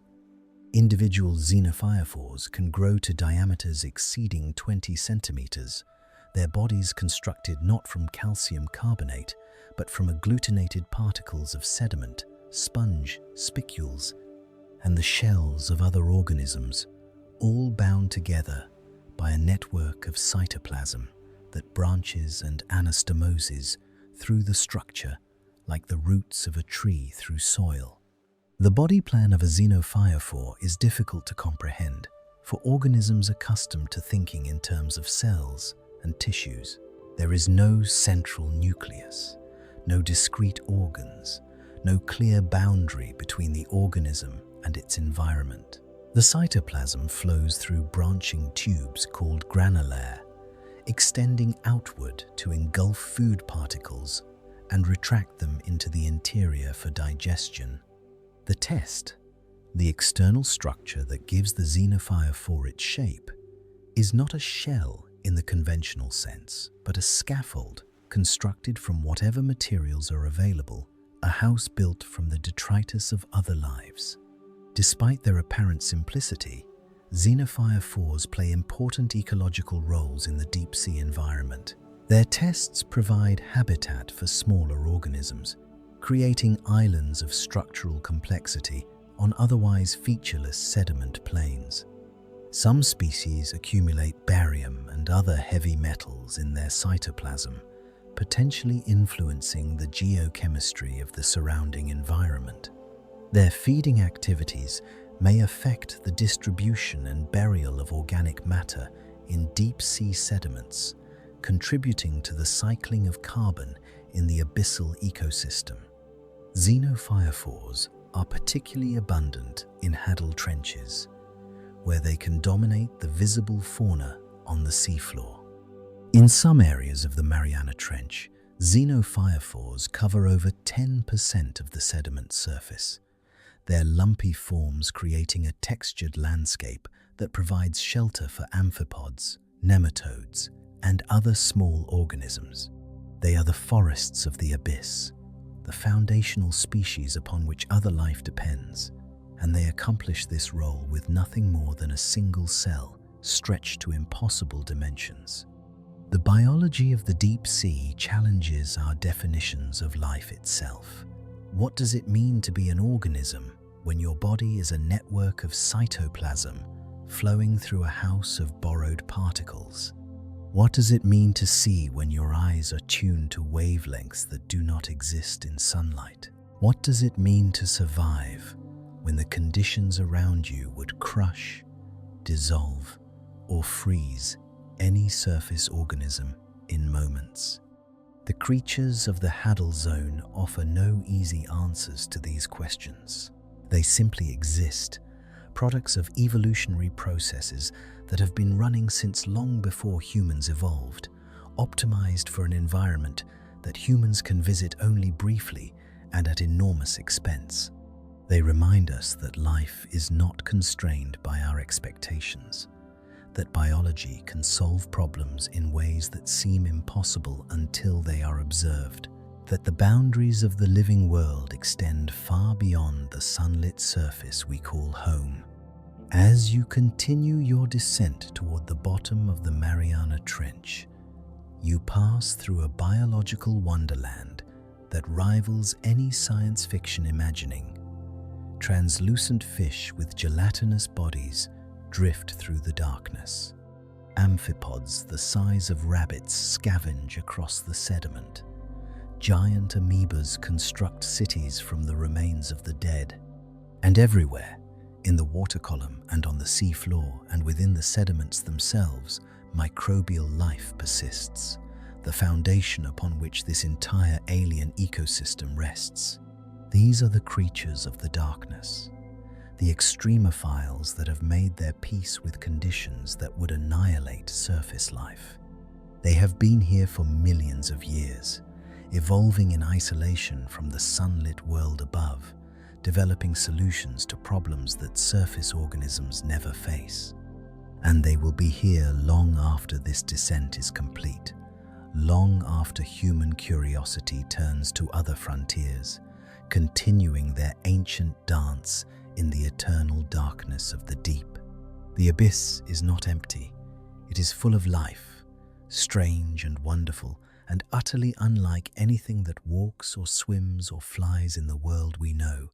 And the more we learn about these creatures, the more we understand that our planet harbors not one biosphere but many, overlapping and interacting but ultimately distinct, each shaped by the unique conditions of its environment into something that defies easy categorization.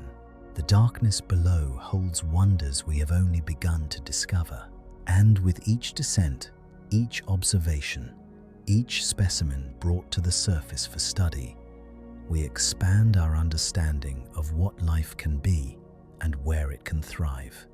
The creatures of the Hadal Zone are not merely curiosities, they are teachers, demonstrating the flexibility and resilience of life in the face of seemingly impossible challenges.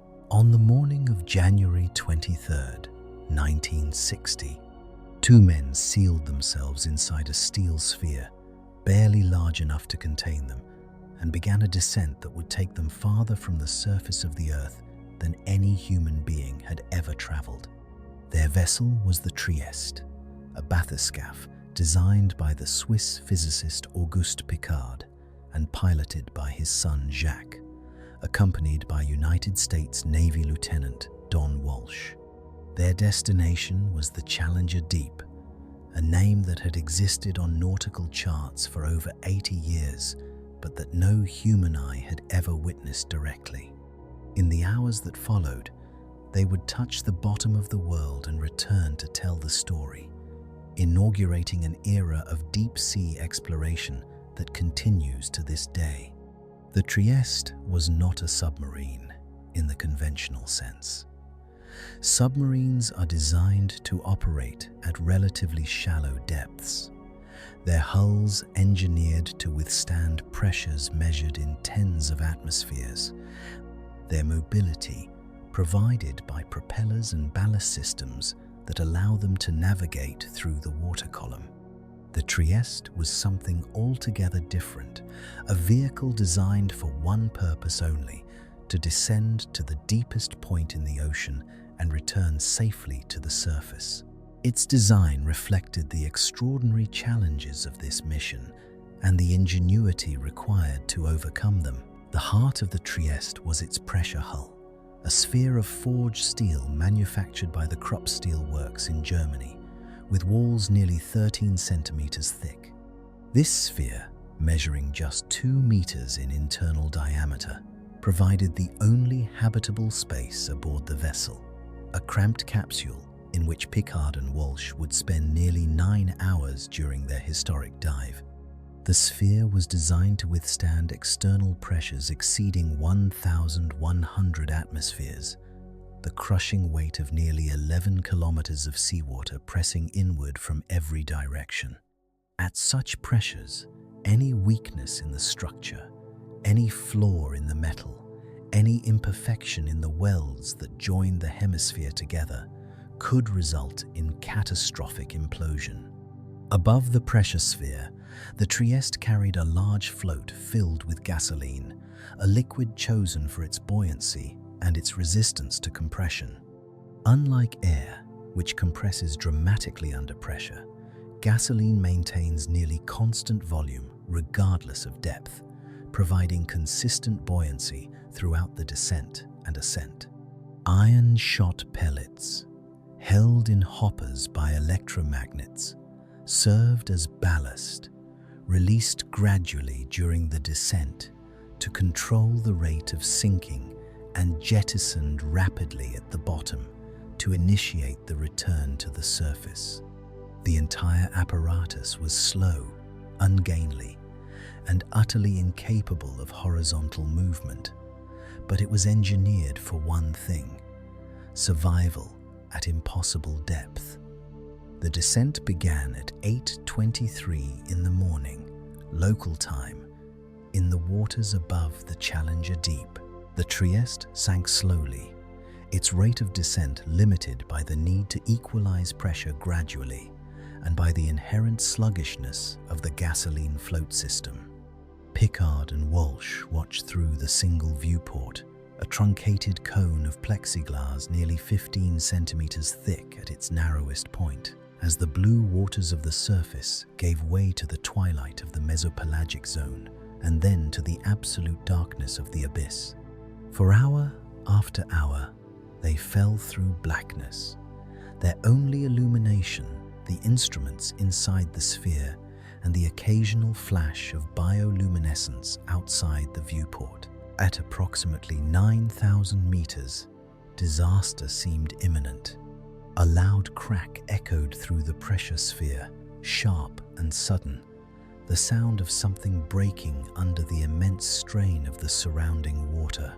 Pickard and Walsh exchanged glances, their minds racing through the possibilities.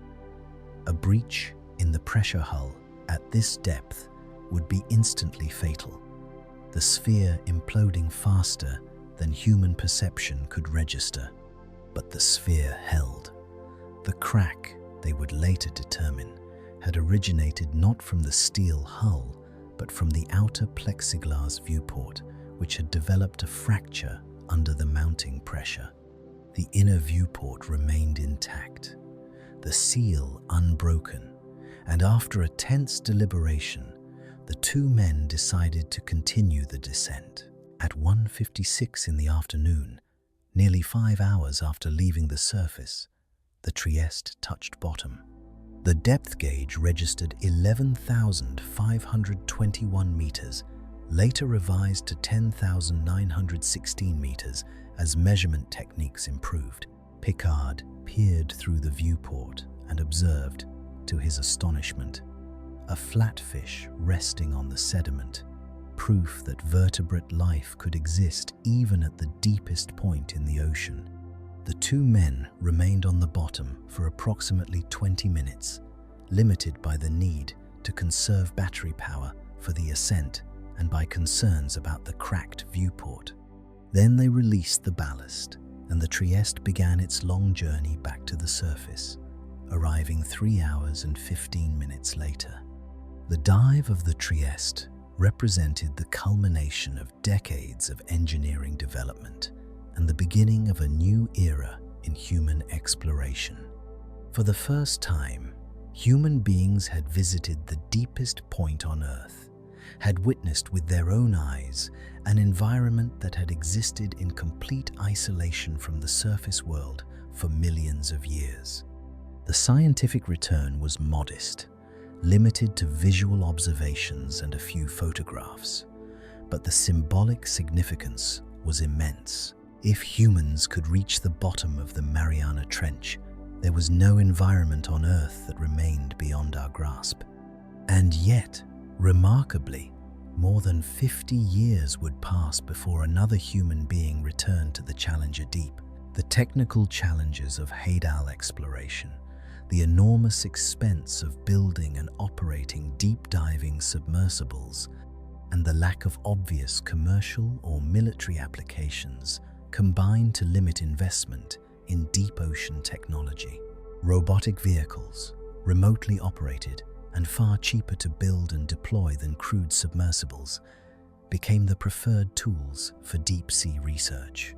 The Japanese probe Kaiko reached the bottom of the Challenger Deep in 1995, and the American Nereus followed in 2009. but no human pilot descended to Hadal depths for over half a century. That changed on March 26, 2012, when filmmaker and explorer James Cameron piloted the deep-sea Challenger to the bottom of the Mariana Trench, becoming only the third person in history to visit the Challenger deep and the first to make the journey alone.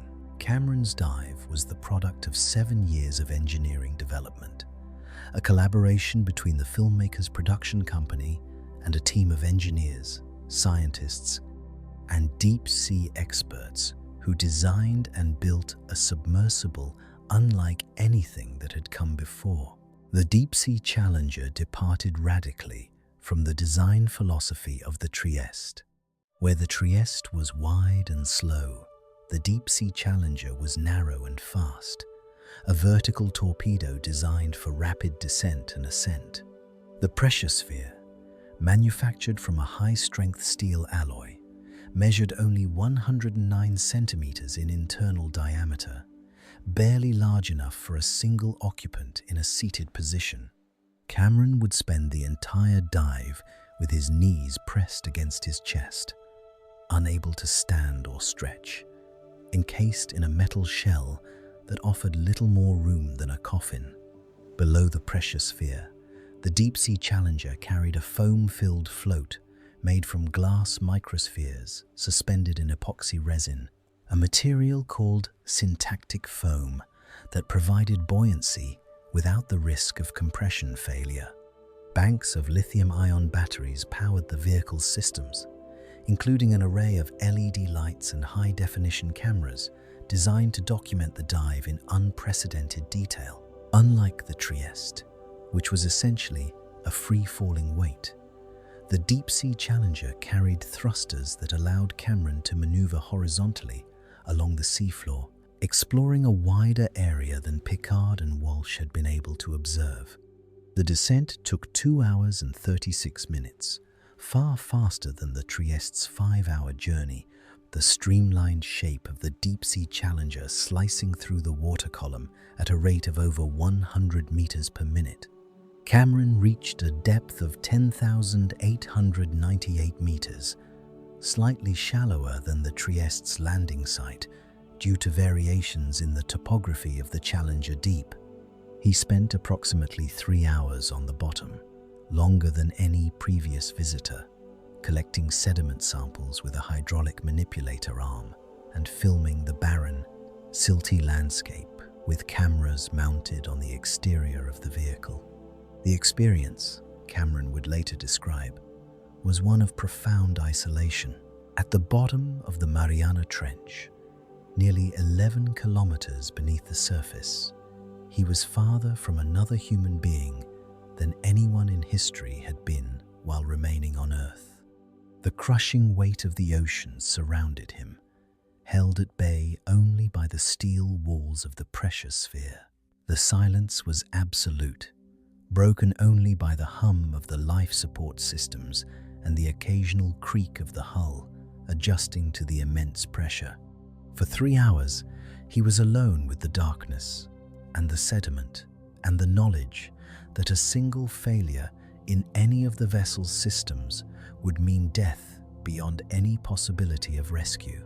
The scientific return from Cameron's dive included sediment cores containing microbial life, video documentation of the seafloor environment, and data on the physical conditions at extreme depth. But perhaps more importantly, the dive demonstrated that crude exploration of the Hadal Zone was technically feasible with modern materials and engineering techniques. The Trieste had been a prototype, a proof of concept built with 1950s technology. The deep-sea Challenger showed what could be accomplished with 21st century materials, science, battery technology, and digital imaging systems. The momentum generated by Cameron's dive carried forward into subsequent years. In 2019, American explorer Victor Vescovo piloted the submersible limiting factor to the bottom of the Challenger deep as part of the 5 Deeps expedition. an attempt to reach the deepest point in each of the world's 5 oceans. Vescovo made multiple dives to the Challenger Deep, spending approximately 4 hours on the bottom during his deepest descent and reaching a depth of 10,928 meters, the deepest crewed dive ever recorded at that time. The limiting factor represented yet another advance in deep-sea engineering. Designed and built by the Florida-based company Triton Submarines, it featured a pressure hull of titanium rather than steel, offering superior strength-to-weight ratio and improved resistance to fatigue failure. The vehicle was designed for repeated dives to full ocean depth, a capability that no previous crewed submersible had possessed. During the 5 Deeps expedition, the limiting factor completed dozens of dives to extreme depths, demonstrating a reliability and durability that opened new possibilities for sustained Hadal research. What Vescovo found at the bottom of the Mariana Trench included wonders and warnings in equal measure. He observed Hadal amphipods and other organisms thriving in the darkness, evidence of the resilience of life in extreme environments. He collected rock samples that would provide new insights into the geology of the subduction zone. But he also found something else, something that spoke not to the majesty of the natural world, but to the reach of human influence: plastic. At the deepest point in the ocean, nearly 11 kilometers beneath the surface, Vescovo observed what appeared to be a plastic bag and candy wrappers lying on the sediment. Subsequent analysis of amphipods collected from Hadal trenches has revealed microplastics in their digestive systems, synthetic fibers and fragments that have somehow made their way from the surface to the most remote environment on Earth. The discovery was a sobering reminder that no place on the planet remains untouched by human activity, that the detritus of our civilization has penetrated even to the bottom of the Mariana Trench. The engineering that makes these descents possible continues to evolve. Modern pressure hulls benefit from advanced materials, including titanium alloys and specialized steels that offer improved performance at extreme depth. Syntactic foams have replaced gasoline floats, providing buoyancy with greater reliability and less bulk. Battery technology has improved dramatically, enabling longer dives with more powerful lighting, imaging, and manipulation systems. Digital cameras can record video in high definition, even in the absolute darkness of the Hadal Zone, transmitting images to the surface that were unimaginable in the era of the Trieste. Yet the fundamental challenge remains unchanged. At the bottom of the Mariana Trench, the pressure exceeds 1,000 atmospheres. A sphere of steel or titanium, no matter how carefully engineered, must contain a pocket of surface pressure atmosphere against forces that would crush virtually any other structure. The mathematics of pressure vessel design dictate that the walls must be thick, the volume must be small, and the margins for error must be essentially zero. A crewed dive to the Challenger Deep remains one of the most demanding engineering challenges humans have undertaken, comparable in difficulty to launching a spacecraft into orbit. The history of deep-sea exploration is a history of human curiosity, triumphing over seemingly insurmountable obstacles. Don Walsh and Jacques Piccard descended into the unknown aboard a vessel that had never been tested at such depths, trusting their lives to calculations and construction techniques that had never been validated under real-world conditions. James Cameron spent 7 years developing a vehicle that would allow him to return to a place that had been visited only once in human history.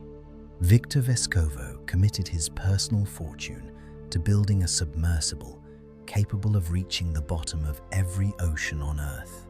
These explorers share a common trait: the conviction that some places are worth visiting simply because they exist, because they represent frontiers of human knowledge and capability. The Trieste now rests in the National Museum of the United States Navy in Washington, D.C., a monument to the courage of its pilots and the ingenuity of its designers. The Deep-Sea Challenger was donated to the Woods Hole Oceanographic Institution, where it serves as a research and educational tool. The limiting factor continues to operate, carrying researchers and explorers to depths that were inaccessible just a decade ago. Each of these vessels represents a chapter in the ongoing story of human exploration of the deep ocean, a story that began with the Trieste's historic dive in 1960 and continues with each new descent into the abyss. As you approach the bottom of the Mariana Trench, you travel a path that others have traveled before, a path blazed by engineers and explorers who refused to accept that any environment was beyond human reach. The pressure outside your vessel is the same pressure that cracked the viewport of the Trieste, the same pressure that surrounded James Cameron during his solitary hours on the bottom, the same pressure that Victor Vescovo felt pressing against the titanium hull of the limiting factor. You are the inheritor of their courage, the beneficiary of their innovations, the latest participant in a tradition of exploration that defines what it means to be human. The bottom of the world awaits, patient and indifferent to human ambition. But human ambition has proven itself equal to the challenge, again and again, decade after decade. And as long as there are places that remain unexplored, there will be those who dedicate themselves to reaching them, to seeing with their own eyes what lies beyond the boundaries of the known world. For nearly all of human history, we believed that life depended on the sun. Every food chain we studied, every ecosystem we mapped, every organism we catalogued could be traced back through predator and prey, through producer and consumer, to the green machinery of photosynthesis, where chlorophyll captured photons of sunlight and transformed them into the chemical energy that powers living systems. The sun was the universal engine, the source from which all biological energy ultimately flowed. Without it, we assumed, life was impossible. The deep ocean has proven us wrong. In the darkness of the Hadal Zone, where no photon of sunlight has penetrated for millions of years, life flourishes, sustained not by solar energy, but by the chemical energy released from the Earth itself. This is chemosynthesis, the process by which certain microorganisms harvest energy from chemical reactions rather than light. And its discovery in the late 20th century revolutionized our understanding of where life can exist and how it can sustain itself. The microbes of the deep sea floor are not mere curiosities. They are the foundation of entire ecosystems, the invisible architects of a biosphere that owes nothing to the sun. To understand chemosynthesis, you must first understand the chemistry of the deep Earth. The planet's interior is not inert. It is a vast reservoir of chemical energy, stored in reduced compounds that formed during Earth's accretion and in the ongoing processes of volcanism and tectonic activity. When seawater circulates through the oceanic crust at mid-ocean ridges and hydrothermal systems, it encounters hot rock and undergoes chemical transformation, becoming enriched in hydrogen sulfide, methane, hydrogen gas, and various metal ions. These compounds represent stored energy, energy that was captured during the formation of the Earth, or released during the breakdown of organic matter buried in sediments. and chemosynthetic microorganisms have evolved to harvest this energy for their own metabolism. The chemistry is elegantly simple in principle, though endlessly complex in detail. Chemosynthetic bacteria and archaea oxidize reduced compounds, transferring electrons to oxygen or other electron acceptors and capturing the energy released in this transfer to drive the synthesis of organic molecules from carbon dioxide. The reaction is analogous to photosynthesis in its outcome, the fixation of carbon into organic compounds. But the energy source is entirely different. Where photosynthesis uses light to split water and generate high-energy electrons, chemosynthesis uses the energy inherent in chemical bonds, harvesting the difference in oxidation state between reduced compounds from the earth and oxidized compounds in seawater. Hydrogen sulfide oxidation represents one of the most common chemosynthetic pathways in the deep sea. Bacteria of the genus Thiomicrospira and related organisms oxidize hydrogen sulfide to sulfate, coupling this reaction to the reduction of oxygen and the fixation of carbon dioxide. The energy yield is substantial, sufficient to support not only the bacteria themselves, but entire communities of organisms that depend on them for nutrition. At hydrothermal vents, where hydrogen sulfide gushes from the seafloor at concentrations toxic to most life, these sulfur-oxidizing bacteria form the base of food webs that include tube worms, clams, mussels, shrimp, and fish, all ultimately sustained by the chemical energy of the Earth's interior. Methane oxidation provides another pathway for chemosynthetic life. At cold seeps, where methane-rich fluids percolate through the sediment, consortia of anaerobic methanotrophic archaea and sulfate-reducing bacteria work together to oxidize methane in the absence of oxygen. This process, known as anaerobic oxidation of methane, couples methane consumption to sulfate reduction, generating energy that supports dense communities of specialized organisms. The chemistry is demanding, requiring the close physical association of two different types of microorganisms, but the energy reward justifies the complexity. Cold seep ecosystems can persist for thousands of years, sustained by the slow but steady flux of methane from deep reservoirs beneath the seafloor. Hydrogen oxidation represents perhaps the most fundamental chemosynthetic pathway of all. Hydrogen gas is produced through various geological processes, including the serpentinization of ultramafic rocks, where water reacts with iron-rich minerals to generate hydrogen and highly alkaline fluids.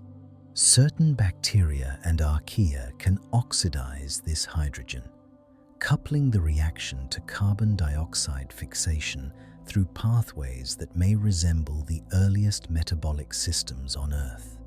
Hydrogen is the simplest fuel, the most basic electron donor, and its availability in the deep Earth suggests that chemosynthetic life could exist wherever water, rock, and time interact to generate reduced compounds. In the Hadal Zone, chemosynthetic microorganisms form the invisible foundation upon which all other life depends. The sediments that blanket the trench floor are not sterile. They are alive with bacteria and archaea, billions of cells per cubic centimeter, processing the organic matter that rains from above and the chemical energy that seeps from below. These microorganisms break down the refractory compounds in marine snow, extracting the last traces of energy from material that has already passed through multiple stages of decomposition during its long fall from the surface. They cycle nitrogen, transforming ammonia to nitrate and nitrate back to nitrogen gas. They reduce sulfate to sulfide and oxidize sulfide back to sulfate, maintaining the chemical gradients that define their world. The Hadal amphipods that dominate trench fauna feed on these microbial communities, grazing on bacterial mats and ingesting sediments rich in microbial biomass. The snailfish that prey on amphipods are thus indirectly dependent on chemosynthetic production.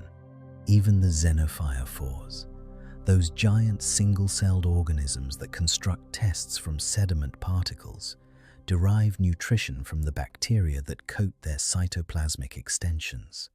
Every level of the Hadal food web traces back to microorganisms, to the bacteria and archaea that transform chemical energy into biological energy in the eternal darkness of the deep.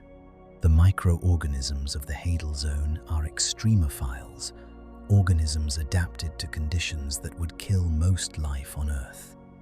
The pressures they experience exceed 1,000 atmospheres. The temperatures hover near freezing, typically between 1 and 4 degrees Celsius. The food supply is meager, consisting primarily of the degraded remnants of organic matter that originated kilometers above. Yet these conditions, extreme by surface standards, are simply normal for organisms that have evolved over millions of years in the Hadal environment. The adaptations that allow Hadal microorganisms to survive are encoded in their DNA, written in the sequence of nucleotides that specifies the proteins and regulatory elements that govern cellular function. Comparative genomic studies have revealed systematic differences between Hadal microorganisms and their shallow water relatives, differences that reflect the selective pressures imposed by the deep sea environment. Genes encoding membrane transport proteins show evidence of positive selection, reflecting the importance of nutrient acquisition in an environment where food is scarce. Genes encoding protein chaperones, the molecular machines that help other proteins fold correctly, are often duplicated or modified, enhancing the cell's ability to maintain protein function under high pressure.